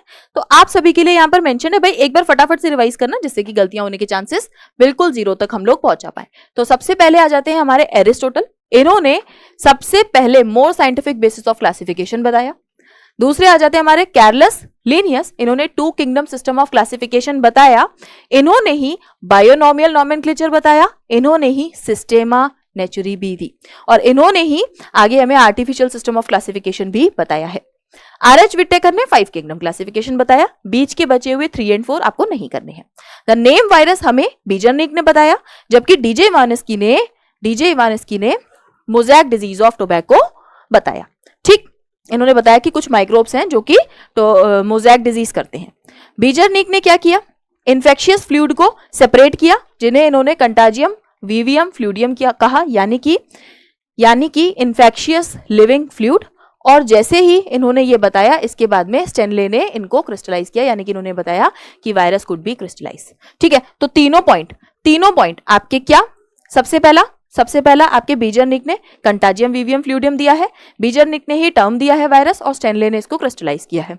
वायराइड टियोडाइनर ने डिस्कवर किए इन ईयर 1971, एंड ये बहुत ही ज्यादा इंपॉर्टेंट है। 1971 में हमारे एनसीईआरटी बायोलॉजी क्लास 12th के 3rd चैप्टर में भी कुछ हुआ है, तो वो मुझे आप कमेंट्स में बताएंगे कि वहां पर क्या मेंशन है। Artificial system of classification was also given by Carlos Linnaeus, जो कि हमने आगे भी देख लिया। नेचुरल सिस्टम की अगर हम बात करें ऑफ फ्लावरिंग प्लांट्स, तो फिर ये बेटा बेंथम एंड हुकर ने आपको दिया, George Bentham and Joseph Dalton Hooker ने। ये आपके प्लांट किंगडम के इंट्रोडक्शन वाले पैराग्राफ में मेंशन है। एनाटॉमी ऑफ सीड प्लांट्स की अगर हम बात करें, तो ये आपको कैथेराइन इसाऊ ने बताया, और इन्होंने ही ये बताया कि अगर कोई वायरस है तो वो प्लांट में फ्लोएम टिश्यू के थ्रू ही जाता है। ठीक, आगे बढ़े तो जीएन रामाचंद्र, इन्होंने क्या किया, पहले तो इन्होंने कंफर्मेशनल एनालिसिस ऑफ बायोपॉलीमर्स बताया, इन्होंने ही हमें triple helical structure of collagen बताया, इन्होंने ही हमें रामाचंद्र पिलॉट भी दिया। एंटन वॉन लीवेनहॉक ने सबसे पहले एक सेल को देखा और डिस्क्राइब किया, और सेल थ्योरी दे दी हमें शील्डन एंड श्वान ने। रुडोल्फ वर्चा ने थोड़ा सा इसे मॉडिफाई किया और ये कहा ओमनिसेलुला ई सेलुला, मतलब cell comes from pre existing cells. ठीक है, fluid mosaic model for the structure of cell membrane, ये हमें दिया सिंगर एंड निकोलसन ने इन द ईयर 1972। ठीक, यानी कि बहुत ज्यादा पुराना नहीं है ये डिस्कवरी। फिर आ जाता है गोल्जी बॉडीज, ये हमें कैमेलियो गोल्जी ने दिया, तभी तो इन्हें हम लोग गोल्जी बॉडीज भी कहते हैं, इन द ईयर 1898। फिर आ जाता है राइबोसोम, ये जॉर्ज पैलेडे ने दिया 1953 में, इसीलिए राइबोसोम्स को हम लोग पैलेडेस पार्टिकल्स भी कहते हैं बेटा। आगे बढ़े तो न्यूक्लियस डिस्कवर किया रॉबर्ट ब्राउन ने, और याद नहीं होता है, वैसे तो ये आपके छोटी क्लासेस से ही स्टार्ट हो जाता है, बट याद नहीं होता तो भाई सेल में कुछ ब्राउन कलर का है, that is discover by Robert brown which is nucleus in 1831। Melvin kelvin और G.A. बासाम ने स्टडी किया कि ग्रीन प्लांट्स को लेबल किया इन्होंने कार्बन 14 से, कार्बन डाइऑक्साइड से, और फिर इन्होंने ओवरऑल हमारी केल्विन साइकिल भी दी। हाइड्रोपोनिक्स की जो टेक्निक है ये जूलियन वॉन सैक्स ने 1860 में बताई थी बेटा, जबकि जोसेफ प्रिस्टले ने 1770 में असेंशियल रोल ऑफ एयर बता दिया इन ग्रोथ ऑफ ग्रीन प्लांट्स, और इन्होंने ही 1774 यानी कि जस्ट 4 साल बाद ही आपकी ऑक्सीजन भी डिस्कवर कर दी। यानी कि भाई एक डिस्कवरी के बाद ये रुके नहीं थे, तो एक टॉपिक के बाद में आपको भी नहीं रुकना है, आगे बढ़ते रहें। जैन इंजन हाउस ने आपको बताया essential role of sunlight in the shows that the sunlight is essential for plant processes. Ingenhousz ने यह भी बताया कि only green part of the plant oxygen release करते हैं। इसका मतलब जिनके पास में ग्रीन पार्ट यानी कि क्लोरोफिल प्रेजेंट होगा वही ऑक्सीजन रिलीज करते हैं। जूलियस वॉन सैक्स ने क्या किया, इन्होंने ये बताया था बेटा कि जब प्लांट की ग्रोथ होती है तो फूड प्रोड्यूस होता है in the form of glucose and वही स्टोर होता है in the form of starch. याद रखने की तरीका, सैक्स स्टैंड्स फॉर, ऐसे याद रख लो, saccharide, and saccharide is glucose से फिर आपका सुक्रोज, क्या कहते हैं, ग्लूकोज में बना है और स्टार्च में स्टोर हो गया है। सैक्स ने ये भी बताया कि ये जो चीजें हैं ये होती है ग्रीन सब्सटेंस, ऐसा कुछ ग्रीन सब्सटेंस प्रेजेंट है प्लांट में एक स्पेशल बॉडीज में, और यहाँ पर ये चीजें होती है जो कि बाद में हमें पता चला कि green substance is chlorophyll and these bodies are chloroplast, but उन्होंने पहले बॉडीज करके बताया था। First action spectrum of photosynthesis हमें TW एंजलमैन ने बताया, इन्होंने एक्शन स्पेक्ट्रम बताया जो हम लोग एब्जॉर्प्शन स्पेक्ट्रम और एक्शन स्पेक्ट्रम पढ़ते हैं, तो बेसिकली इन्होंने फर्स्ट वाला बताया हमें। फिर कॉर्नेलियस वॉन नील ने आपको ये बताया कि जो फोटोसिंथेसिस है असेंशियली लाइट डिपेंडेंट रिएक्शन है, जिसमें से कि हाइड्रोजन आता है एक सूटेबल ऑक्सीडाइजेबल कंपाउंड से और कार्बन को रिड्यूस कर देता है इनटू कार्बोहाइड्रेट, तो कार्बन आपका रिड्यूस होता है बेटा, ये चीज इंपॉर्टेंट है। और इन्होंने ही ये बताया कि जो ऑक्सीजन जो ऑक्सीजन रिलीज होती है ड्यूरिंग फोटोसिंथेसिस वो आती है वाटर से, ना कि कार्बन डाइऑक्साइड से, जिसका एक्सपेरिमेंट उन्होंने किया green and purple sulphur bacteria पर, क्योंकि वो H2S यूज करते थे, H2S वो लोग यूज करते थे, तो वहां पर सल्फर रिलीज होता था। इसका मतलब कि जब हम H2O यूज कर रहे हैं तो ऑक्सीजन रिलीज होता है। ठीक है, नेक्स्ट आ जाता है मेल्विन केल्विन। इन्होंने रेडियो एक्टिव कार्बन 14 को यूज किया और हमारी ओवरऑल हमें केल्विन साइकिल बताई, और ये बताया कि 3 कार्बन ऑर्गेनिक एसिड बनता है। C4 pathway hatch and slack ने दिया, इसीलिए इन्हें हम लोग हैच एंड स्लैक पाथवे भी कहते हैं। लॉ ऑफ लिमिटिंग फैक्टर हमें दिया ब्लैकमैन ने, और इन्होंने बताया कि कौन कौन से ऐसे फैक्टर्स हैं जो कि लिमिटिंग हो सकते हैं। स्कीम ऑफ ग्लाइकोलाइसिस हमें दिया एम्डन, मेयरहॉफ एंड पार्नस ने, इसीलिए इसे हम लोग EMP पाथवे भी कहते हैं। नेक्स्ट आ जाता है आपका चार्ल्स डार्विन और उनके सन।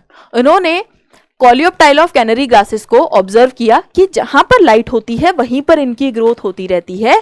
इन्होंने ही कॉन्सेप्ट ऑफ फोटोट्रोपिज्म देखा।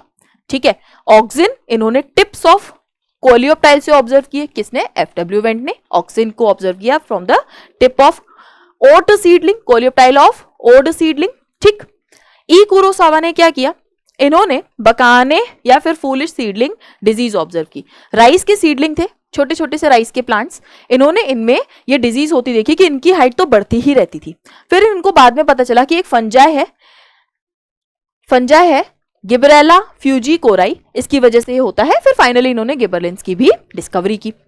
एफ स्कूक और उनके कोवर्कर्स, इन्होंने क्या किया? ये देखा कि जो इंटरनोडल सेगमेंट्स हैं उनमें कैलस तभी प्रोलिफरेट होता है जब हम इनमें ऑक्सीजन ऐड करते हैं और कुछ न्यूट्रिएंट मीडियम देते हैं, जैसे कि extract of vascular tissues, east का एक्सट्रैक्ट, कोकोनट मिल्क या फिर DNA। और इन्होंने ही बाद में साइटोकाइनेंस प्रोमोटिंग एक्टिव सब्सटेंस यानी कि काइनेटिन को क्रिस्टलाइज किया। कजिन्स ने क्या किया? इन्होंने ये बताया कि राइपेंड ऑरिजिन्स में कुछ तो ऐसा वोलेटाइल सब्सटेंस है जो कि सबको पका देता है, तो फिर बाद में इसकी डिस्कवरी हुई, इट इज इथाइलिन। पंचनानन महेश्वरी ने एम्ब्रियोलॉजिकल कैरेक्टर टेक्सोनॉमी में यूज किए।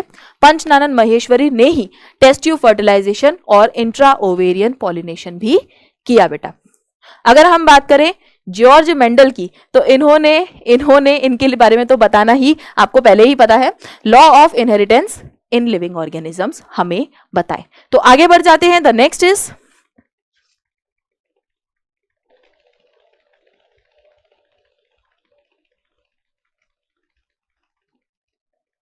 अगर हम बात कर जाएं पुनेट स्क्वायर की, तो ये हमें दिया था एक बेटा ब्रिटिश जेनेसिस्ट रेजिनाल्ड सी पुन्नेट ने, तो ये इंपॉर्टेंट है। अगर हम बात करें मेंडल के वर्क की, तो मेंडल का वर्क रीडिस्कवर हुआ था, 3 साइंटिस्ट ने इंडिपेंडेंटली रीडिस्कवर किया था। This is important point. De Vries, Correns and von Tschermak ने इंडिपेंडेंटली डिस्कवर किया मेंडल के रिजल्ट को और फिर पब्लिश किया 1900 में। ठीक, अगर हम बात करें सटन एंड बोवेरी की, तो इन्होंने behaviour of chromosome, behaviour of genes के पैरेलल होता है, हमें यह कॉन्सेप्ट बताया। एंड सटन ने क्या किया? क्रोमोसोमल सेग्रीगेशन को मेंडल के प्रिंसिपल से यूनाइट किया एंड ओवरऑल हमें क्रोमोसोमल थ्योरी ऑफ इनहेरिटेंस दे दिया। तो आपसे कई बार पूछा जाता है कि सटन ने क्या दिया? Chromosomal theory of inheritance.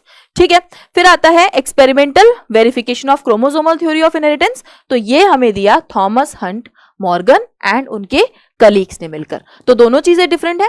The chromosomal theory of inheritance was given by Sutton and अगर हम बात पूछें कि इनका एक्सपेरिमेंटल वेरिफिकेशन किसने दिया, तो that is given by Thomas Hunt Morgan. Genetic mapping Alfred Sturtevant ने हमें बताया बेटा, और इसके बाद में हैंकिंग ने हमें बताया कि एक टाइप के क्रोमोसोम्स हैं जिनका नाम है एक्स क्रोमोसोम, जो कि हम लोग पढ़ते आ रहे हैं।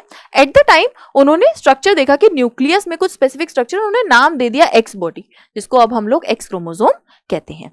डाउन सिंड्रोम सबसे पहले डिस्क्राइब किया गया बाय लैंडन डाउन इन 1866, इसीलिए इसे हम लोग डाउन सिंड्रोम कहते हैं, जबकि इसमें होती तो ट्राइसोमी ऑफ 21st क्रोमोसोम है। डीएनए एसिडिक सब्सटेंस है और न्यूक्लियस में मिलता है, ये सबसे पहले फ्रेडरिक मिशर ने बेटा बताया और इन्होंने इसका नाम रख दिया nuclein. So it is also a very important point from the NEET point of view. और अगर हम बात करने चले जाएं वाटसन एंड क्रिक की, तो इन्होंने double helix model of DNA का स्ट्रक्चर हमें बताया, ठीक। और अगर हम बात करें कि एक्सरे डिफ्रैक्शन की, तो विलिकिंस एंड फ्रैंकलिन का डेटा था जो एक्सरे डिफ्रैक्शन का, उसी से हमें ये डबल हेलिकल मॉडल बना पाए।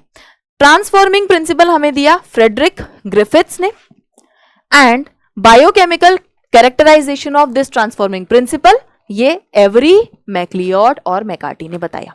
अनइक्विवोकल प्रूफ कि डीएनए ही हमारा जेनेटिक मटेरियल है। भाई कितने सारे तो एक्सपेरिमेंट करते हुए आ गए हम, but finally that DNA is the genetic material, ये हमें बताया Alfred Hershey and Martha Chase in 1952। और ये बहुत ही ज्यादा इंपॉर्टेंट पॉइंट है बेटा आपके नीट के पॉइंट ऑफ व्यू से, क्योंकि कई बार इससे क्वेश्चन पूछा गया है।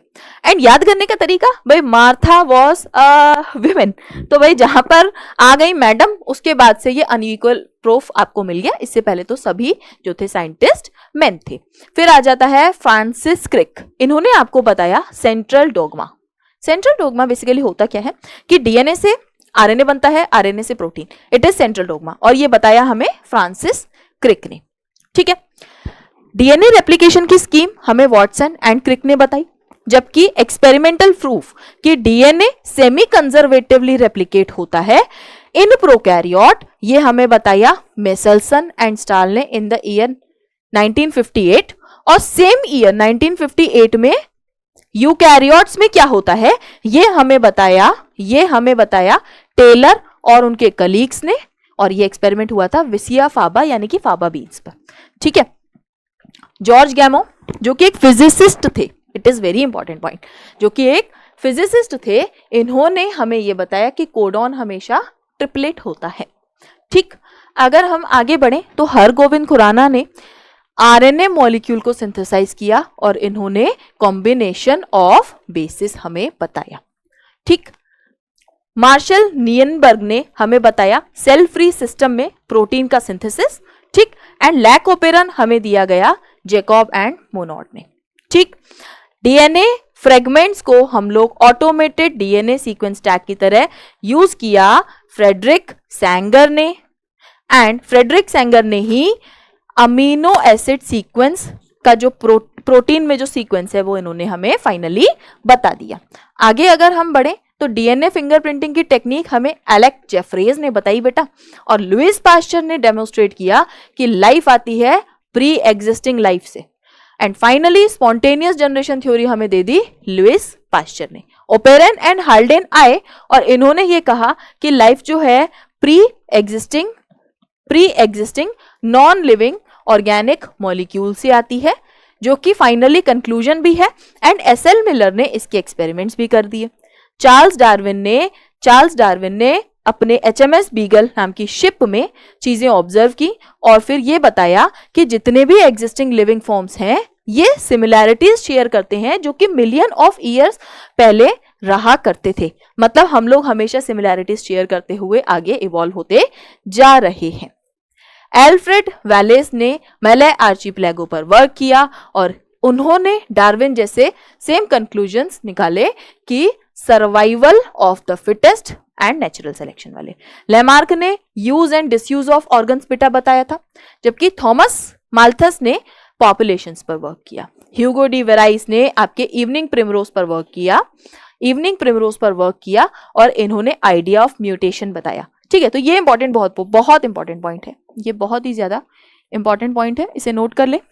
ह्यूगो डी वेराइस ने साल्टेशन टर्म भी यूज किया है, ठीक है, यानी कि सिंगल स्टेप म्यूटेशंस। ठीक, अगर हम बात करें अलेक्जेंडर फ्लेमिंग की, तो इन्होंने फर्स्ट एंटीबायोटिक पेनिसिलिन को डिस्कवर किया और अर्नेस्ट चेयन एंड हॉवर्ड फ्लोरे ने इसका फुल पोटेंशियल बताया। कब किया? इन्होंने जो अमेरिकन सोल्जर्स थे उनके ऊपर इसको यूज किया था और फिर फाइनली तीनों को मिलकर नोबेल प्राइज भी दिया गया था। ठीक, हर्बर्ट बोयर ने क्या किया? रेस्ट्रिक्शन एंजाइम देखे जो कि डीएनए को एक पर्टिकुलर फैशन में कट करते हैं।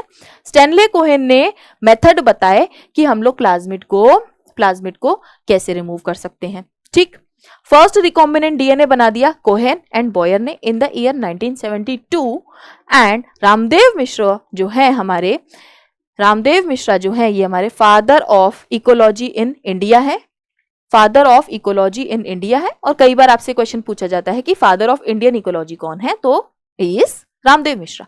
कंपिटिटिव एक्सक्लूजन प्रिंसिपल हमने गॉस ने बताया बेटा।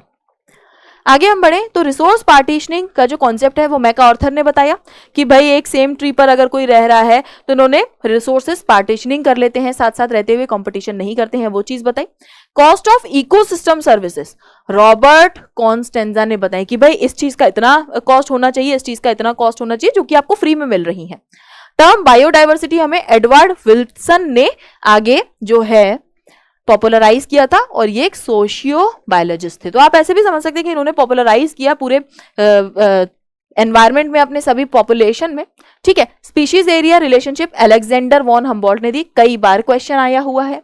And importance of species diversity in the ecosystem experimentally explain किया हमारे डेविड टिलमैन ने। रिवेट पॉपर हाइपोथेसिस की बात करें तो पॉल एहरलिक ने बताया, जो कि एक स्टैनफोर्ड से बिलोंग करते थे और इकोलॉजिस्ट थे। ठीक है, ठीक है, आगे हम बढ़े तो नेक्स्ट आ जाता है हमारा, तो नेक्स्ट है बेटा कुछ एब्रीविएशंस और शॉर्ट फॉर्म्स जो कि आपकी एनसीईआरटी में दी हुई है। कई सारी इसमें से आपको आती हैं और कुछ कुछ आप कंफ्यूज हो जाते हैं कभी कभी कि क्वेश्चन में डायरेक्ट शॉर्ट फॉर्म दे दी और पूछ लिया गया, अब शॉर्ट फॉर्म की फुल फॉर्म याद नहीं आ रही है, तो भाई लास्ट टाइम में एक बार से फटाफट रिवाइज कर लो जिससे कि आपके ब्रेन में वो उस टाइम पर रहे। सबसे पहला है ICBN. ICBN stands for international code for botanical nomenclature. सबसे पहली बात कि इंटरनेशनल लिखा हुआ है बेटा, इसे ध्यान से रखिएगा, कई बार इंडियन करके क्वेश्चन आ जाता है तो वहां गलती नहीं करनी है। The next is ICZN, it is international code of zoological nomenclature. एक बार क्वेश्चन आपसे ये पूछ लिया गया कि ये फॉर है ये ऑफ है, इसको इंटरचेंज करके क्वेश्चन पूछ लिया गया था। अब बच्चे की मैम इसमें तो चेंज नहीं है, बट हमारी एनसीईआरटी ने लिखा हुआ है तो हमें फॉलो करना है। फॉर आता है प्लांट्स वाले में, बोटैनिकल में, और ऑफ आता है जूलॉजिकल में यानी कि एनिमल्स में। तो हम लोग इसे याद रख सकते हैं कि भाई we are in the animal kingdom, हम एनिमल्स के करीब हैं तो 2 लेटर वाली स्पेलिंग आएगी, और प्लांट से हम दूर हैं तो 3 लेटर वाली स्पेलिंग आएगी। इस तरीके से याद रख सकते हैं ताकि eight the time of exam आप ना भूलें। ठीक है, ठीक है बच्चा लोग, आप ये at the time of exam इसे नहीं भूलेंगे। The next thing is BSE। BSE stands for bovine spongiform encephalopathy, जबकि इसी का दूसरा अल्टरनेटिव जो कि ह्यूमंस में होती है it is CJD, that is Creutzfeldt Jakob disease. Next is PPLO। PPLO stands for pleuropneumonia like organisms and ER stands for obviously endoplasmic reticulum.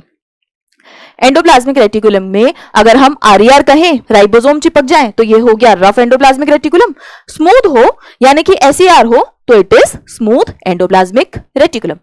अगर हम S की बात करें, जब हम राइबोसोम्स का स्ट्रक्चर पढ़ते हैं तो वहां हम कहते हैं कि 70S टाइप के राइबोसोम है, 80S टाइप के राइबोसोम है। ये जो S है ना, इसका मतलब है स्वेटबर्ग यूनिट। ठीक, the next is DA। DA stands for Dalton. Dalton के लिए DA टर्म यूज किया जाता है बेटा।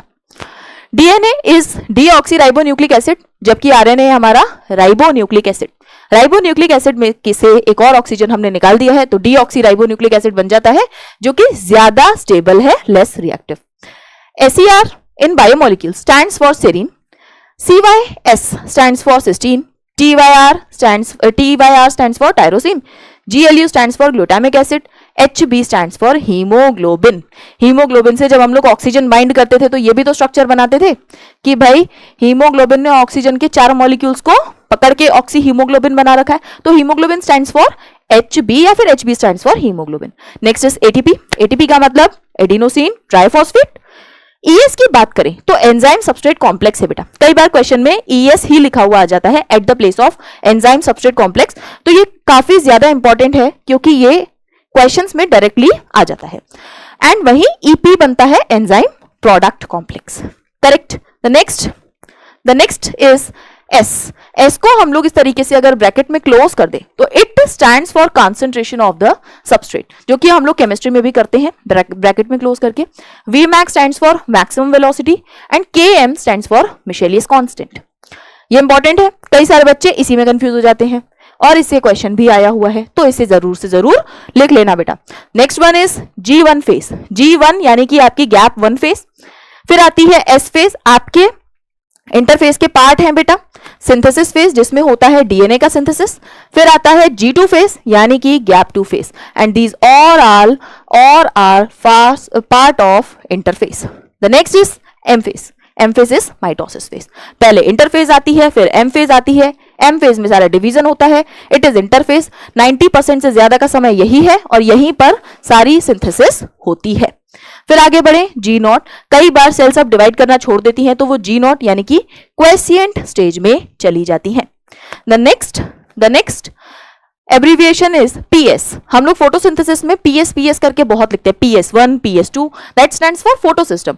1 हुआ तो PS1, 2 हुआ तो photosystem 2। Next is light harvesting complex. पूरी हमारे जितने भी फोटोसिंथेटिक पिगमेंट्स हैं ये क्लोरोफिल ए के मॉलिक्यूल को सेंटर में रख के एक कॉम्प्लेक्स बनाते हैं, it is light harvesting complex. PGA हम लोग फॉस्फोग्लिसरिक एसिड को कहते हैं बेटा, जबकि OAA is oxaloacetic acid. Next is rubisco. Rubisco की भाई पूरी फुल फॉर्म है, it is not a name, that is ribulose bisphosphate carboxylase and oxygenase. को stands for carboxylase and oxygenase. इसका मतलब ये है कि रुबिस्को का C stands for carboxylase and O stands for oxygenase. इसका मतलब सीधा सीधा ये आता है कि रुबिस्को एंजाइम जो है कार्बोक्सिलेशन भी करवाता है, ऑक्सीजनेशन भी करवाता है, दोनों टाइप की एक्टिविटी ये शो करता है। दैट इज द रीजन कि टेम्परेचर बढ़ता है तो फोटो रेस्पिरेशन नाम का फेनोमेना होना स्टार्ट हो जाता है। The next is PEP। PEP का मतलब phosphoenol pyruvate. The next is PEPcase, phosphoenol pyruvate carboxylase. ठीक, the next abbreviation is RUBP। RUBP stands for ribulose bisphosphate, इसी का एंजाइम रुबिस्को। ठीक, PGAL 3-phosphoglyceraldehyde, जबकि BPGA is 1,3-bisphosphoglycerate। Next is NAD। NAD की full form और FAD की full form कई सारे बच्चे भूलते हैं, इसे लिख लीजिएगा।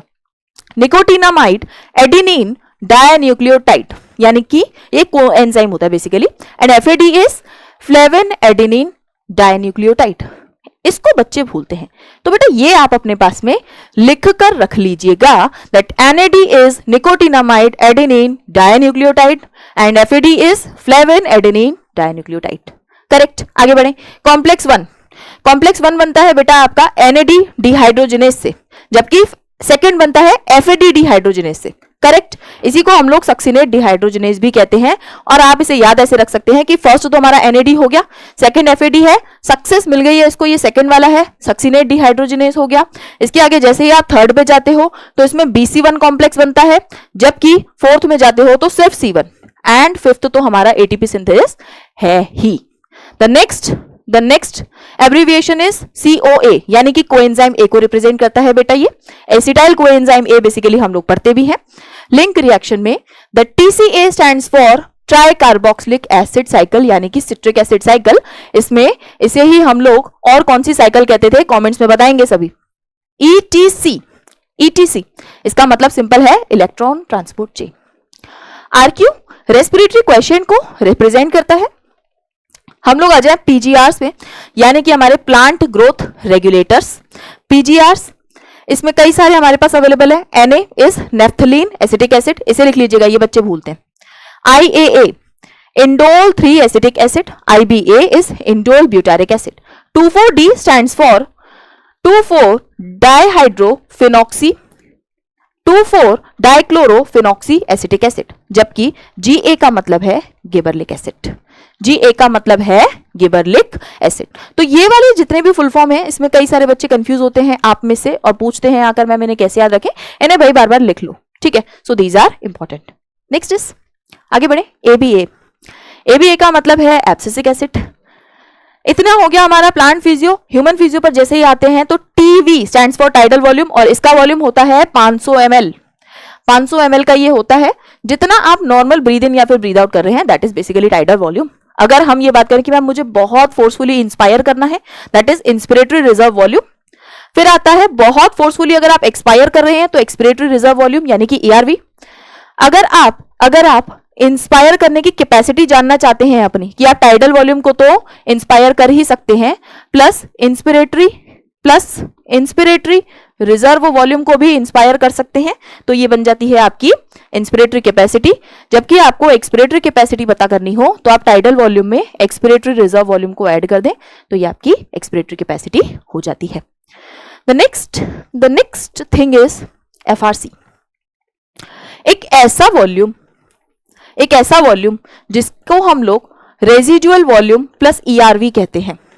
एक्सपिरेटरी रिजर्व वॉल्यूम और जो रेजिडुअल वॉल्यूम है दोनों को ऐड कर दें तो बन जाता है functional residual capacity, that stands for FRC. आगे बढ़े तो वीसी यानी कि वाइटल कैपेसिटी। आपके लंग्स की कितनी कैपेसिटी है जो ये बाहर नहीं निकाल सकता, उसको छोड़ के कितना फंक्शनल रहता है, दैट इज वाइटल कैपेसिटी। और एक ऐसी कैपेसिटी जो आपके लंग्स में टोटल समा सकती है, it is total lung capacity. RBC word हम लोग यूज करते हैं रेड ब्लड सेल्स के लिए बचपन से, और डब्ल्यूबीसी हम लोग यूज करते हैं व्हाइट ब्लड सेल्स के लिए।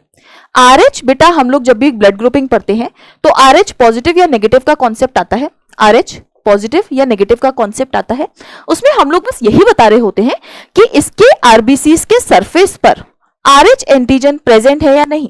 तो आरएच एंटीजन अगर प्रेजेंट है तो आरएच पॉजिटिव, यानी कि आपका ब्लड ग्रुप मान लीजिए बी पॉजिटिव है या फिर ए पॉजिटिव है या फिर ओ पॉजिटिव है, तो positive stands for Rh antigen present है, negative stands for Rh antigen नहीं प्रेजेंट है। तो that's the main thing. Rh stands for rhesus factor, rhesus monkey से ये सबसे पहले डिस्कवर किया गया था। एसएएन वर्ड हम यूज करते हैं हमारी साइनो एट्रियल नोड के लिए, जबकि हम एवीएन टर्म यूज कर लेते हैं हमारे एट्रियो वेंट्रिकुलर नोड के लिए। करेक्ट। एवी बंडल इनसे निकलते हैं जिन्हें हम लोग एट्रियो वेंट्रिकुलर बंडल कहते हैं, जो कि आगे हमारे bundle of His and Purkinje fibres बनाते हैं। The next is ECG. ECG है आपका बेटा electrocardiograph. The machine is electrocardiograph at जो रिप्रेजेंटेशन आता है दैट इज इलेक्ट्रोकार्डियोग्राम, और इसे कोई नहीं भूलेगा। फिर आ जाता है हमारा ऑटोनॉमिक नर्वस सिस्टम यानी कि एएनएस। सीएडी टर्म हम यूज करते हैं कोरोनरी आर्टरी डिजीज के लिए। पीसीटी हमारे नेफ्रॉन से निकली हुई सबसे पहले जो कॉन्वुलेटेड टिब्यूल है, यानी कि प्रॉक्सिमल कॉन्वुलेटेड टिब्यूल, ठीक। एंड इसके बाद में जो दूसरी कॉन्वुलेटेड टिब्यूल है यानी कि distal convoluted tubule. Proximal convoluted tubule and distal convoluted tubule. Next is GFR, हमारा कितना ग्लोमेरुलस से फिल्ट्रेट होकर आया, that is glomerular filtration rate. JGA बनता है जक्स्टा ग्लोमेरुलर अपैरेटस। एएनएफ का मतलब है एट्रियल नेट्रीयूरेटिक फैक्टर, जबकि एडीएच का मतलब है एंटी डायूरेटिक हार्मोन, जिसे हम लोग प्यार से वेसोप्रेसिन भी कहते हैं। ये इंपॉर्टेंट है बेटा, इसे जरूर लिख लीजिएगा। Correct correct. एफ एक्टिन का मतलब है फिलामेंटस एक्टिन है, वहीं जी एक्टिन का मतलब है ग्लोबुलर एक्टिन है। आपके कई सारे ग्लोबुलर एक्टिन मिल मिलकर एक चेन बनाते हैं, that is F actin basically, ठीक। आगे बढ़े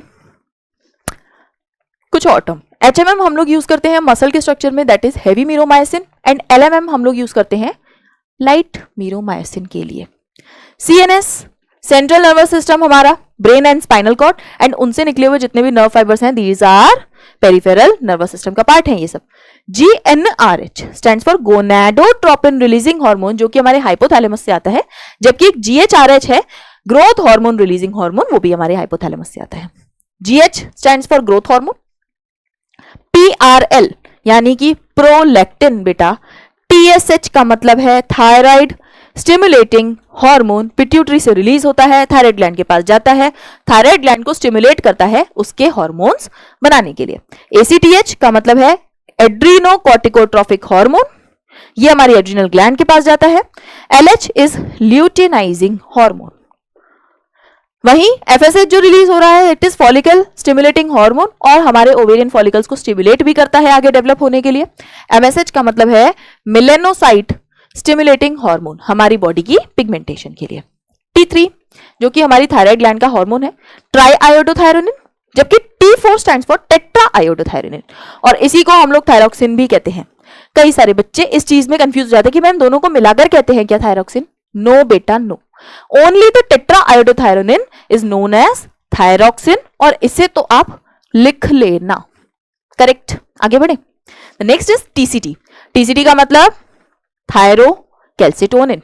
पीटीएच ये भी आपकी थायराइड ग्लैंड से ही रिलीज होता है, जबकि पीटीएच है आपका पैराथायराइड हार्मोन, और ये दोनों मिलकर आपकी बॉडी का कैल्शियम रेगुलेट करते हैं। CCK कोलिसिस्टोकाइनिन है, GIP is gastric inhibitory peptide, FRS is fellowship of Royal Society of London. ये आ जाते हैं हम लोग यहाँ से 12th में, या हमारी 11th क्लास की एब्रीविएशन खत्म हो जाते हैं और यहां से हम आ जाते हैं हमारे 12th में। अगर आप ये पूछना चाहें कि मैम ये FRS कहाँ लिखा हुआ है, तो आपका 12th का चैप्टर खोलिए, सबसे पहले यही दिया हुआ है। 12th की बुक आप खोलिए, सबसे पहले इंट्रोडक्शन में दिया हुआ है FRS is fellowship of Royal Society of London, इसे लिख लीजिएगा। नेक्स्ट इज TMV यानी कि टोबैको मोज़ेक वायरस। आगे बढ़े, PMC। अच्छा बेटा ये टर्म्स जो है ना ये कई बार यूज होते हैं क्वेश्चंस में। हम पढ़ते क्या है, माइक्रोस्पोर मदर सेल के लिए कई बार ये टर्म यूज करते हैं MIMC, and megaspore mother cell के लिए कई जगह पर लेक्चर्स में आपको MGMC वर्ड यूज मिलेगा। NCERT जब आप देखेंगे ना तो माइक्रोस्पोर मदर सेल को हम लोग पॉलन मदर सेल कहते हैं, तो इसके लिए PMC टर्म यूज करते हैं, एंड मेगास्पोर मदर सेल के लिए MMC। ठीक है, तो NCERT में इस तरीके से लिखा हुआ है बेटा, तो इसे ध्यान रखिएगा। PEN बनता है हमारे प्राइमरी एंडोस्पर्म न्यूक्लियस। जब ट्रिपल फ्यूजन होता है, एक मेल गैमीट हमारे दो पोलर न्यूक्लिया के साथ में फ्यूज होते हैं, तो बनता है प्राइमरी एंडोस्पर्म न्यूक्लियस, और इसकी सेल को बाद में हम लोग कहते हैं प्राइमरी एंडोस्पर्म सेल। SCG जो कि ड्यूरिंग प्रेगनेंसी रिलीज होता है और यूरिन में हाई अमाउंट में मिलता है, और इसी से हम लोग प्रेगनेंसी टेस्ट भी करते हैं, बेटा। इसका फुल फॉर्म है ह्यूमन कोरियोनिक गोनाडोट्रोपिन। ठीक, HPL आ जाता है ह्यूमन प्लेसेंटल लैक्टोजन। WHO का मतलब है वर्ल्ड हेल्थ ऑर्गेनाइजेशन, ऐसा कौन ही है जो इसकी फुल फॉर्म नहीं जानता होगा। जबकि RCH का मतलब है reproductive and child health care. CDRI central drug research institute, जो कि हमारे लखनऊ में लोकेटेड है, और इसी ने सहेली नाम की पिल हमें प्रोवाइड की है। MMR का मतलब है बेटा मैटरनल मोर्टेलिटी रेट, कि जो मदर्स की डेथ हो रही है, ठीक है, मदर्स की डेथ रेट है। जबकि IMR का मतलब है infant mortality rate. During the parturition अगर एक इन्फेंट की डेथ हो जाती है, या after the parturition, that is infant mortality rate. जबकि MMR is maternal mortality rate, कि उसकी मदर की डेथ हुई है। IUD का मतलब है इंट्रा यूटेराइन डिवाइसेस, जिन्हें हम लोग यूटरस में इंसर्ट करके कई सारे कॉन्ट्रासेप्टिव मेथड की तरह से यूज करते हैं। MTP अगर हम प्रेगनेंसी को टर्मिनेट करना चाहें, तो medical termination of pregnancy is MTP। STD का मतलब है कि सेक्सुअली ट्रांसमिट हो रही है कोई डिजीज, जबकि इन्हीं को हम लोग वेनरल डिजीजेस यानी कि VDB कहते हैं, और ये आप इंपॉर्टेंटली नोट कर लीजिएगा। RTI का मतलब है रिप्रोडक्टिव ट्रैक्ट इन्फेक्शन। ये तीनों ही टर्म्स एक साथ हम लोग यूज कर सकते हैं, ठीक है। ART का मतलब assisted reproductive technologies, and IVF का मतलब है इन विट्रो फर्टिलाइजेशन। अगर हम ET की बात करें तो एम्ब्रियो ट्रांसफर, बहुत सिंपली एम्ब्रियो ट्रांसफर है। अगर हम ZIFT कहें तो जाइगोट इंट्राफेलोपियन ट्रांसफर है। इसका मतलब कि हम जाइगोट को उठाते हैं, फेलोपियन ट्यूब्स में ट्रांसफर करते हैं। तो ये बना कहां है, कहीं ना कहीं इन विट्रो फर्टिलाइज हुआ है। ये टेस्ट ट्यूब में से हमने फर्टिलाइज करवाया और बना हुआ जाइगोट फीमेल की फेलोपियन ट्यूब्स में हमने ट्रांसफर कर दिया। बट अगर कोई एक ऐसी फीमेल है जिसका गैमेट नहीं बन पा रहा है, तो किसी डोनर से हमने गैमेट लिया यानी कि ओवा लिया, और इसकी फेलोपियन ट्यूब में ट्रांसफर किया, तो हमने क्या किया, गैमेट इंट्रा फेलोपियन ट्रांसफर। इसका मतलब कि कोई अगर ऐसी प्यारी सी फीमेल है जिसका ओवा प्रॉपर बन नहीं पा रहा है, या फिर दिक्कत आ रही है ओवा फॉर्मेशन में, और हमने उसे ओवा गिफ्ट किया है किसी और डोनर से लेके, तो gift is gamete intra fallopian transfer. इसमें कहीं से कंफ्यूज नहीं होना कि स्पर्म दिए हैं। द नेक्स्ट इज IUT यानी कि intra uterine transfer. ICSI intracytoplasmic sperm injection, आप साइटोप्लाज्म में ही डायरेक्ट स्पर्म का इंजेक्ट कर रहे हैं। AIS artificial insemination technique. इसमें हम क्या करते हैं, AI ये आप वाला AI नहीं है, आर्टिफिशियल इंटेलिजेंस नहीं है, ये आर्टिफिशियल इंसेमिनेशन टेक्निक है बेटा।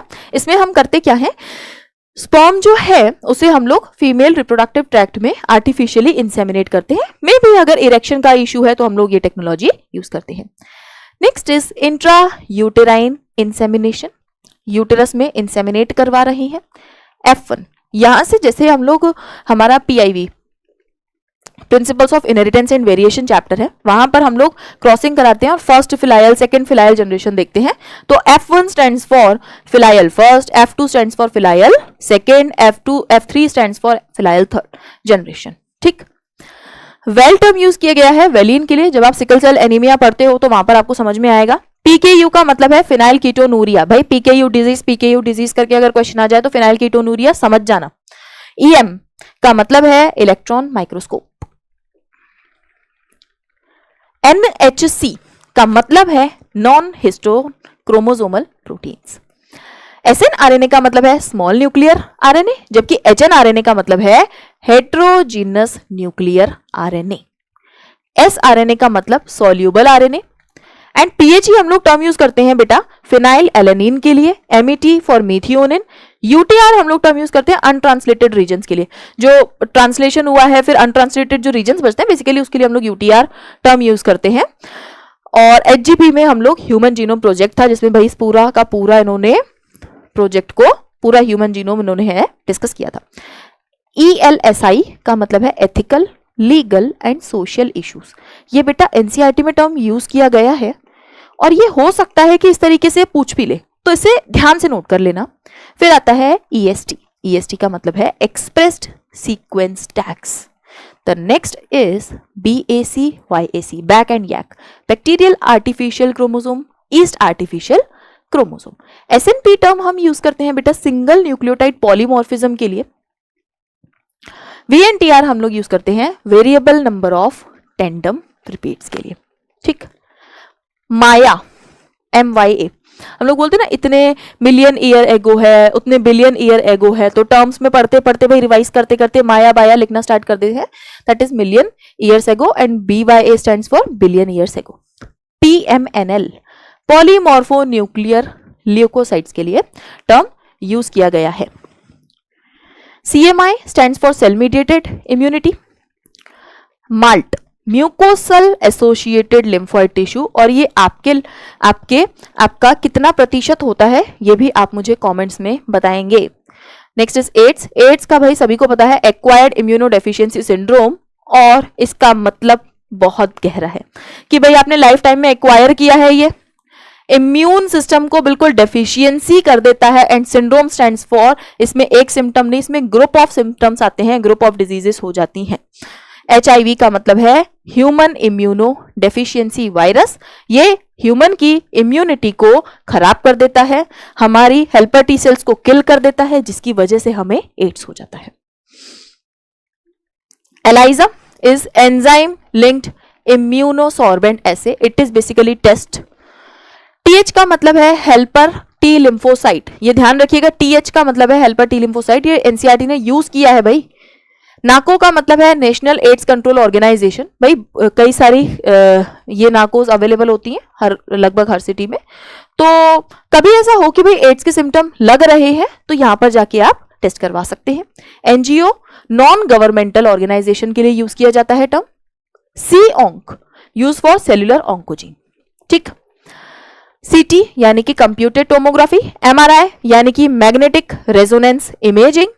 LSD का मतलब है lysergic acid diethyl amide.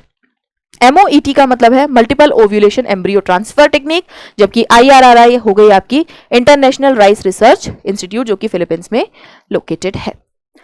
SCP का मतलब है सिंगल सेल प्रोटीन। लैब का मतलब है lactic acid bacteria. STP sewage treatment plants है हमारे। BOD is biochemical oxygen demand, और यहां पर 1 मिनट में आपका ले रही हूं बेटा। बायोकेमिकल ऑक्सीजन डिमांड आपको पता होना चाहिए कि एक नंबर, एक क्वांटिटी या एक कॉन्सेंट्रेशन ऑफ ऑर्गेनिक मैटर जो प्रेजेंट है उसे डिकम्पोज करने के लिए माइक्रो ऑर्गेनिजम्स को जो ऑक्सीजन की जरूरत है, it is biochemical oxygen demand. ठीक, और जितनी ज्यादा ये डिमांड है हम लोग समझेंगे कि हमारे वाटर में या हमारी बॉडी में या वाटर पॉल्यूटेड बॉडी जो है उसमें ऑर्गेनिक मैटर उतना ही ज्यादा है। DO का मतलब है डिसॉल्व ऑक्सीजन। IARI का मतलब है इंडियन एग्रीकल्चर रिसर्च इंस्टीट्यूट जो कि न्यू दिल्ली में लोकेटेड है। KYIC khadi and village industries commissions, और ये आपको मिलेगा जहां पर बायोगैस का प्लांट बना हुआ है ना आपकी एनसीईआरटी में, उसी के जस्ट नीचे लिखा हुआ है। BT बैसिलस थेरेंजेनेसिस को रिप्रेजेंट करता है। IPM is integrated pest management. EFB is European federation of biotechnology और इससे क्वेश्चन आया हुआ है, तो इसे लिख लें अपने पास। ई को R1 आता है, एस्क्रेशिया कोलाई R1 को रिप्रेजेंट करता है, ORI यानी कि ओरिजिन ऑफ रेप्लिकेशन। PBR 322 का मतलब है P stands for plasmid and BR stands for Bolivar Rodriguez. The next is TI plasmid का मतलब है tumour inducing plasmid and tag का मतलब है थर्मस एक्वेटिकस। आप लोग पढ़ते हो टैग पॉलीमरेज, तो वो थर्मस एक्वेटिकस से लिया गया पॉलीमरेज है। PCR is polymerase chain reaction. GMO is genetically modified organism. RNA, आई का मतलब है RNA इंटरफेरेंस। बच्चे आ जाते हैं मैम RNA आई नहीं समझ आया, फुल फॉर्म ही नहीं पता। RNA I stands for RNA interference. Next is DS term use होता है या SS टर्म यूज होता है, तो DS is for double standard, SS is for single standard, ठीक, DNA या RNA। ADA adenosine डीएमिनेस। फिर आता है GEAC यानी कि genetic engineering approval committee. GPP का मतलब ग्रॉस प्राइमरी प्रोडक्टिविटी। NPP हो गया आपका नेट प्राइमरी प्रोडक्टिविटी। पार की अगर हम बात करें तो फोटोसिंथेटिकली एक्टिव रेडिएशन है। भाई सारी सनलाइट का यूज थोड़ा ना करते हैं प्लांट, जो फोटोसिंथेटिकली एक्टिव रेडिएशन है it is PAR. And grazing food chain stand for GFC। DFC मतलब डेट्राइटस फूड चेन। जबकि GNP हो जाती है हमारी ग्रॉस नेशनल प्रोडक्ट। IUCN हो गई international union for conservation of nature and natural resources. इसको भाई लिख लेना अगर भूल जाते हो तो ये बेटा आपकी सारी कुछ एब्रीविएशन, कुछ फुल फॉर्म्स, कुछ शॉर्ट फॉर्म्स थी जिनमें कई बार आप कंफ्यूज होते हैं, कई सारी आपको याद रह जाती हैं। तो एक बार अगर आपने ध्यान से सुन लिया है तो मोस्ट प्रोबेबली आप अपने एग्जाम में नहीं भूलेंगे। कई सारी अगर इसमें से हैं तो मल्टीपल टाइम्स बिल्कुल पॉडकास्ट की तरह वीडियो को सुने एंड आपको चीजें याद हो जाएंगी।